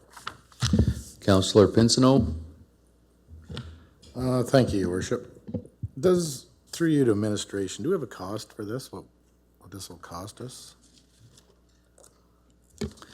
We don't have an exact cost. It would depend on who the loan rep is. Typically, we would have the individual's salary and benefits covered for the period over which the loan rep occurs. So depending on the person's salary, it would vary. Typically, we've had people that would, for a 10-week period that I believe is being proposed, it would be in the order of $10,000 to $20,000, somewhere in that neighborhood. So can I just... Kathy might have some more detailed Yeah, information. sure, certainly. Can I just interject, because it is for 6 weeks for 10 hours a week. Right, so that number would be reduced. In the report to council that I brought recently, we gave you the figure of $15,000 to $25,000, and that was based on a slightly longer duration than that period. That said, we were also guesstimating at what our average had been previously for the rate of pay that we're usually paying someone to do that, and that was somewhere in between our lower range salary to do it, like an administrative position. Second question, do we do anything remotely close to this for any other charity? No, there's not another charity like the United Way that has a type of umbrella coverage, and to the best of my knowledge, there's not another charity that's actually requested a loan rep program. So next question, do we have a policy in place for doing this? Because this, as somebody said earlier, you start down a slippery slope. Your worship, no, we don't have a policy for a loaned rep. All right, thank you. Councillor Solomon? Yes, I was going to be very brief. It's not very much money. We used to do this. Part of it was also career development and exposing a person in a very low area on the ladder, working their way up in the organization, to expose them to something different. So I don't know why we stopped, but I'm in favor of it. But what I'd really like to do, unless somebody wants to say they're not in favor of it, I'd like to move that you put the question and we get moving on. I don't think we need to speechify about it. We'll just move forward. That's how I do it, isn't it, Madam Clerk? He would have to finish anybody listed on his questions list. prior to Hopefully that. he didn't get many on. I've got 2 on the list. Well, they may not want to speak, then we can get it passed. Councillor Latimer, would you like to say anything? Just wanted to say, we're supposed to be role models with regard to other industry, businesses, and people in our community, and be the best of good neighbors. Councillor Oche? Yes, this will be brief. Thank you, Your Worship. United Way covers other charity or charitable businesses. I guess they're not really called businesses, but like the Help Center in Tilbury, for instance. So this isn't just one charity it's helping an umbrella of numerous charities, so I'm all for this. Thank you. Okay, we'll put it to vote then.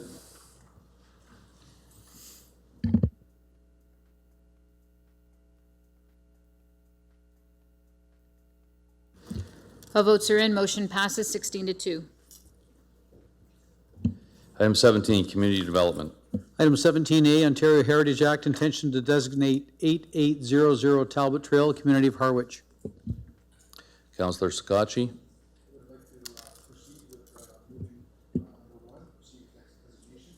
Sorry, I didn't have my mic on. Councillor Latimer? Happy to second that. Any questions? Councillor Bondi? Thank you, Mayor Canfield. Not a question, probably just more of a comment. I think we all remember when this came up, it was rather contentious that we undesignated this place, and now that it seemed like it was almost impossible for Mr. Thompson to have this thing moved, this gigantic Newkirk home, because of the wires, and it was just a big, huge undertaking. So it's finally done.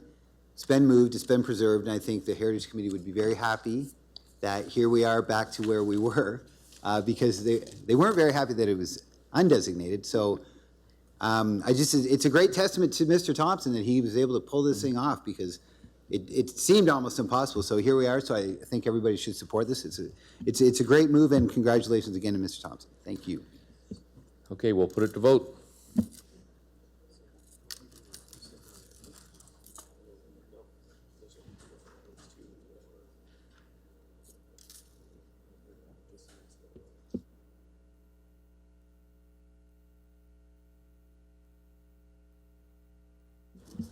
All votes are in. Motion passes 18-0. Item 17B, citizen appointment to Committee of Adjustment. Councillor Hall? Happy to move the recommendation. Councillor Solomon? I second it. Any questions? Seeing none, put it to vote.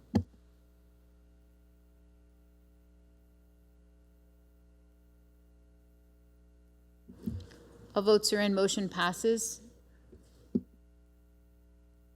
Item 18, Finance, Budget, Information Technology Services. Item 18A, June 2019 budget variance forecast.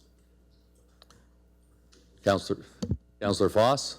Thank you, Your Worship. I'll move the recommendations. Councillor B. McGregor? I'll second it. Any questions? Councillor Harrigan? Thank you. Just through you, Mr. Mayor, the question that I have is around the comment about mitigating steps on page 3, the very first line. It says the following explanations have been provided by the divisions regarding budget overruns of more than 2%, along with mitigating steps that have or will be put in place.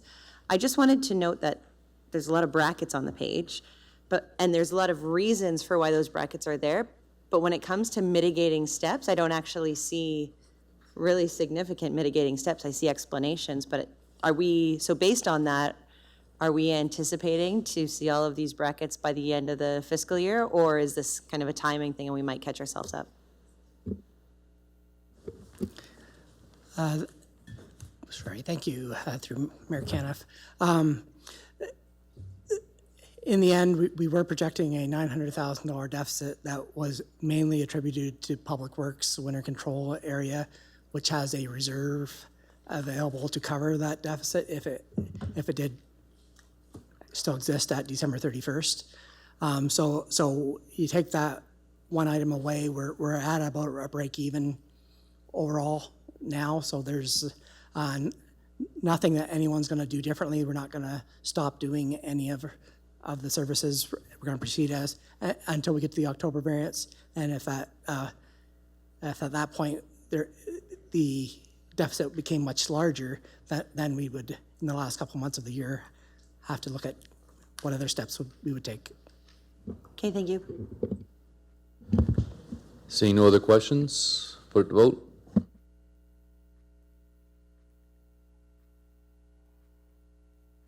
All votes are in. Motion passes 18-0. Item 18B, RTC 19-02, full-time permanent application administrator.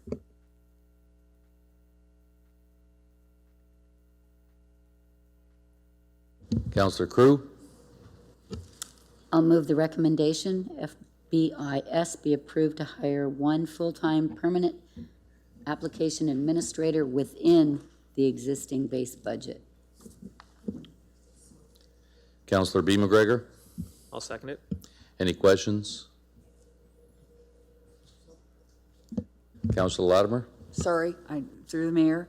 So we aren't spending more money. We're within our budget, which we already approved.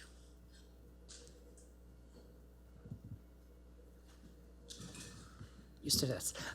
Thank you, Mayor Caniff. Yes, we're using budget that we had for consultants, and we're using that money to hire a permanent full-time employee. So we had a base budget for consultants. It's switching over to an employee budget. Okay. Seeing no questions, we'll put it to vote.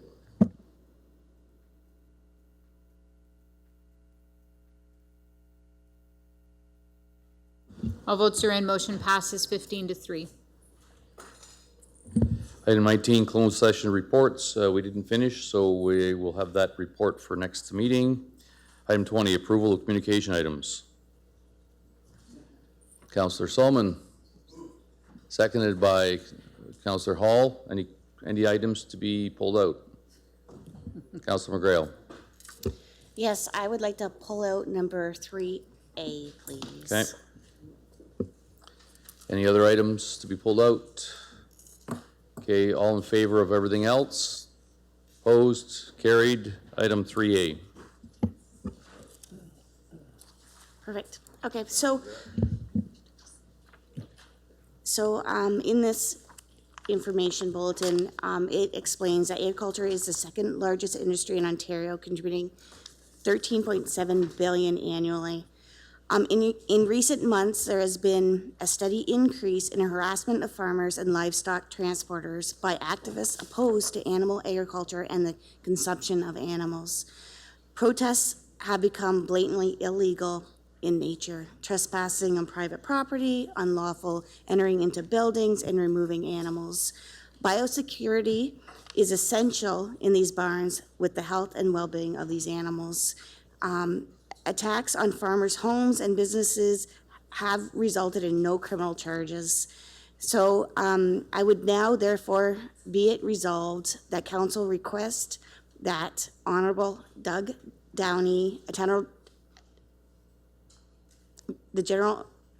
Attorney General, of Ontario, work with fellow MPPs and ag leaders to find a better way forward to ensure stronger enforcement of existing laws or new legislation to ensure safety of Ontario farm families, employees, and animals.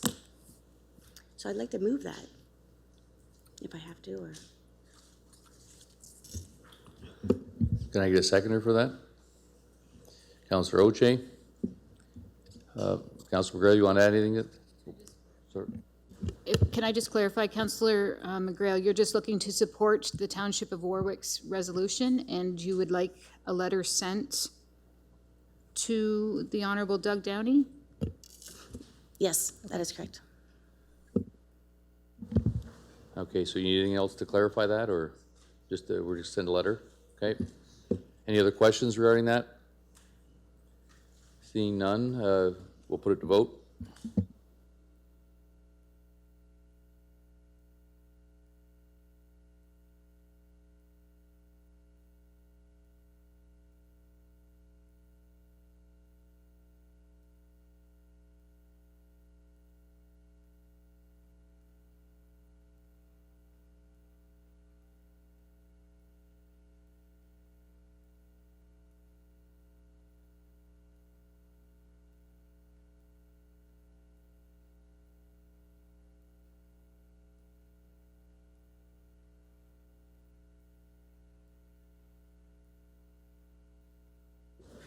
Thank you. All votes are in. Motion passes 18-0.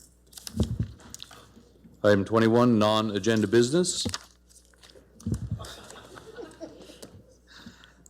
Okay, well, Councillor Oche, we'll just go around. Thank you, Your Worship. I just wanted to announce that Tilbury, well, actually it's Art Memorial Park Tilbury is happening this Saturday from 10 a.m. to 6 p.m. at Memorial Park on Stewart Street in Tilbury. We have approximately 60 vendors and booths, as well as a barbecue, with all the money going back from the barbecue to the actual park itself. So if anyone can come out and grab a hot dog, hamburger, shish kebab, whatever, we'd love to have you out there. Thank you. Okay, there was a plethora of hands that went up. We can just go across, okay, Councillor Finn, followed by Councillor Foss. Just wanted to congratulate Jessie McPherson, who fulfilled her dream. She was named one of 3 goalies to Canada's national under-13 girls women's hockey. Councillor Foss. Thank you, Your Worship. A couple events in the town of Dresden this week, reenactment of the Woodstock Festival at the Czech Hall on Friday night, and the summer night market in Dresden. Last year, I believe there was about 7,000 additional people coming to Dresden. It's a big success, and I look forward to anybody wanting to come to that. Councillor Solomon. Well, I'm quite interested in the reenactment of the Woodstock Festival at the Czech Hall. I hope that you bring your own mud and rain. Mine was on a note from some time ago, Your Worship. I'd asked that there be a letter written to the Canadian National Railway with respect to Kyle Drive. Did the letter go, and what reaction did you get? Because it has not improved in the 3 months or more that I asked. Thank you, Worship. I'm going to have to get back and confirm that the letter was actually done and the response. I don't have that information off the top of my head. It is a disaster. It's probably worse than Thames Street, which is the same as Baghdad. It's the train tracks. Right. Which are you referring to, Kyle Drive or? Kyle Drive at the CPR tracks. Sorry, it's CPR tracks. Okay. They did act on the CN tracks. Yeah, because I recall signing a letter for CN, but not CPR. That's. Oh, well, so, let's check on it, because those are much worse. I have no other announcements. Thank you, Mayor. So we have a commitment from them that the tracks will be fixed about August 20th. Thank you. This year? 2019, yes. Thank you. Okay, over this side. Councillor Thompson. All right, thank you very much. I just wanted to pass along that Rondo Bay's first annual Paddle for Hunger is coming up on Saturday. That's August 24th, 10 a.m. from the Shrewsbury Dock. So if you have a paddle board or a canoe or a kayak, I'd love to see you out there. Otherwise, I do have my hand out looking for some donations, because I will be taking part. Canned goods going to a good cause, which is currently not in front of me, unfortunately. The Salvation Army Food Bank, there we go. Looking forward to that. So again, August 24th. Thank you. Councillor Pinsino. Thank you, Worship. I'd like to send kudos out to all the volunteers in Bothwell there in this Optifest weekend. Their dedication made it a big success. Car show had a record 50-50 draw. Their attendance in the park was a record, and the cars registered was a record. It was just a great event all the way around. And on a side note, when we're talking about railway tracks, when will CP be fixed on Base Line outside of Thamesville? That is bad. That is not safe. It is bad. Thomas? Through your worship to Thomas? I'm sorry, I was reading another email. Could you repeat CP the question? track outside of Thamesville on Base Line there is extremely unsafe. Like a motorcycle is going to wipe out on there. It's so bad. Any time frame on when that's going to get fixed? Thank you, Mayor. No, I have no commitment on that. I only have the commitment on Kyle right now. We, Can you just look so at- everybody understands, we do our best. We contact them. We encourage the members of the public to contact them. At the end of the day, they control that crossing, and we can only ask them very politely to please fix it. I know we've been down this road. It's, but can you put some pressure on them for us next week? Thank you. Or this week, I should say. Councillor Latimer? Yes, to the mayor. This past Tuesday, we held our third South Kent Town Hall meeting, and it was brought to our attention that Chatham-Kent has no tornado warning system. And viewing the number of storms with severe wind events, has there been any consideration given to this? Mr. Crawford? Public notification continues to be a challenge for us. We use a number of different media approaches to things. We work with the radio stations, we work with media. We track Environment Canada. That's where we get our notifications from generally. We watch the radar. We watch the NOAA radar of the U.S. as well as our own Environment Canada radar. But the simple answer is no, we don't have an effective means. I will be committing to talk to our emergency manager and get him to take a look at it again. We've looked at a couple of different ways, including reverse 911 phone calls, but we don't have a concerted effort right now that notify, other than what we tell people as part of the preparation, is make sure that they tune into local radio. Well, I know that was the concern, is that a number of residents did go to the radios 2 weeks ago, Sunday, when we had a storm that brewed up there from north, Wallsburg across, and actually took a few trees down at Kent Bridge. But I went to the radio myself, and there was nothing. And as the resident said, just canned music on all three of our stations. So that was a concern. So, Mr. Mayor, we'll take a look at that this week as well. Councillor C. McGregor? Yes, thank you. Two very quick items. Number one, thank you to all who came to town for Otter Creek Fest in Wambo. And if anybody needs any blackmail pictures of the mayor and Councillor Hall, I fully recorded them sinking a boat in the Sydenham River this past weekend, which was quite interesting. But thank you for everybody that came to town and participated. I saw a number of councillors throughout the weekend, so thank you very much. And just number two, just a question. I had a motion at the July meeting to come back to this meeting in regards to administration providing a report regards to financial and in-kind services for some of our local festivals. That was scheduled to be on the meeting tonight, and I've heard nothing otherwise why it's not here. So I don't know if somebody has an explanation or a reason why it didn't come to council tonight. I'm sorry, I do not have an explanation. I'm sorry, I don't have an answer for you this evening. Okay.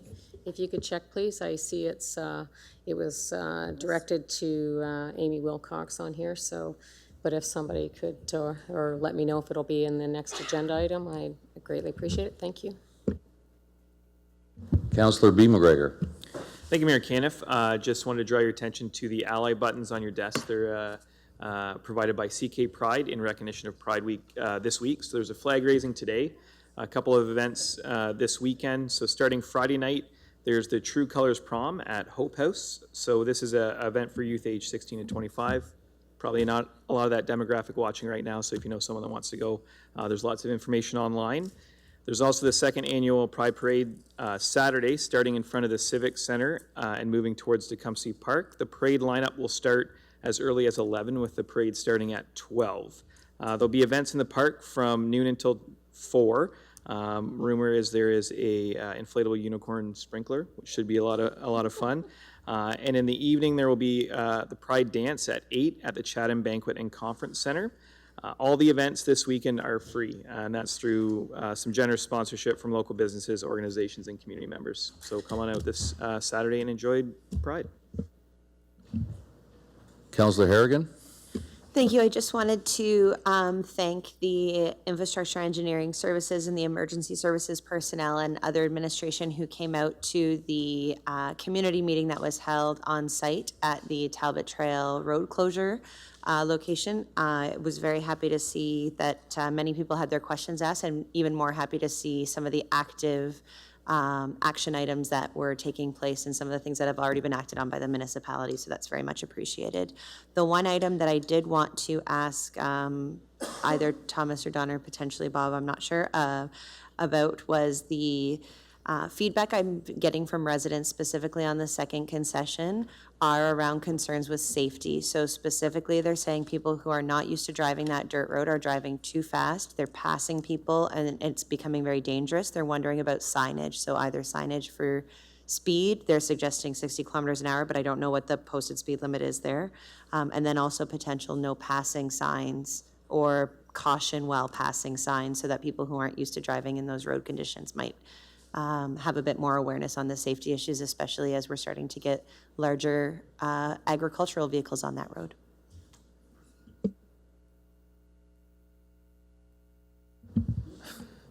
Hey. Mr. Kelly? Yeah. Thank you, Mayor. So at the meeting on Highway 3, I committed to following up with CK Police, and I did so the next day. I talked to the Chief of Police. He had his crews out on site on August the 6th. They spent about 4 hours there. 50 vehicles were observed and 3 tickets were issued for speeding. The officer on site said that in his estimation that the vehicles were obeying the rules of the road during this time and no further action was required. So that's why we didn't add additional signage. We always start with the police reports. So that's where we stand. They also committed to continue to look at the area because there is increased traffic, and I think that's part of the concern from residents. They are seeing more traffic than they have in the past, but in his opinion anyway, certainly the majority of people were following the rules of the road. Thank you. Councillor Scotchy? Really quick, this weekend I know that a lot of folks are traveling to AMO, and I've also just recently read an article that Ford is going to be supporting an initiative to widen Highway 3. So I'm wondering if this would be a perfect time for us to maybe advocate for our Highway 3 that's in our area to see if they're promoting traffic down the area, that they will promote some resources to us fixing our number 3 highway. So, and I'm very well trust that you guys will do that, but I just wanted to make sure that I relayed that, and that is it. Here, through your worship. Okay, I just want to add a few things. I'm absolutely thrilled with the amount of events that are going on in Chatham-Kent, as we heard around the Horseshoe, all these events, and quite a few large ones weren't mentioned that happened, where I just wanted, Hogs for Hospice in Wheatley brought thousands of people there for a 2-hour period. Ridgetown Fair happened last weekend. The Chatham-Kent plowing match happened this weekend. The Erie Or at the park happened, thousands of people there. So it's fantastic seeing, on top of all the events that were mentioned already, of what's going on in Chatham-Kent, and there is lots to do. So I want to thank the community as a whole, all the volunteers that are stepping up, because there's literally thousands of volunteers enacted for all the events we just talked about over the last 10 minutes. So thank you to Chatham-Kent for making that happen. Item 22, reading of the bylaw, first and second. Councillor Solomon. Seconded by Councillor Finn. All in favor? Opposed? Carried.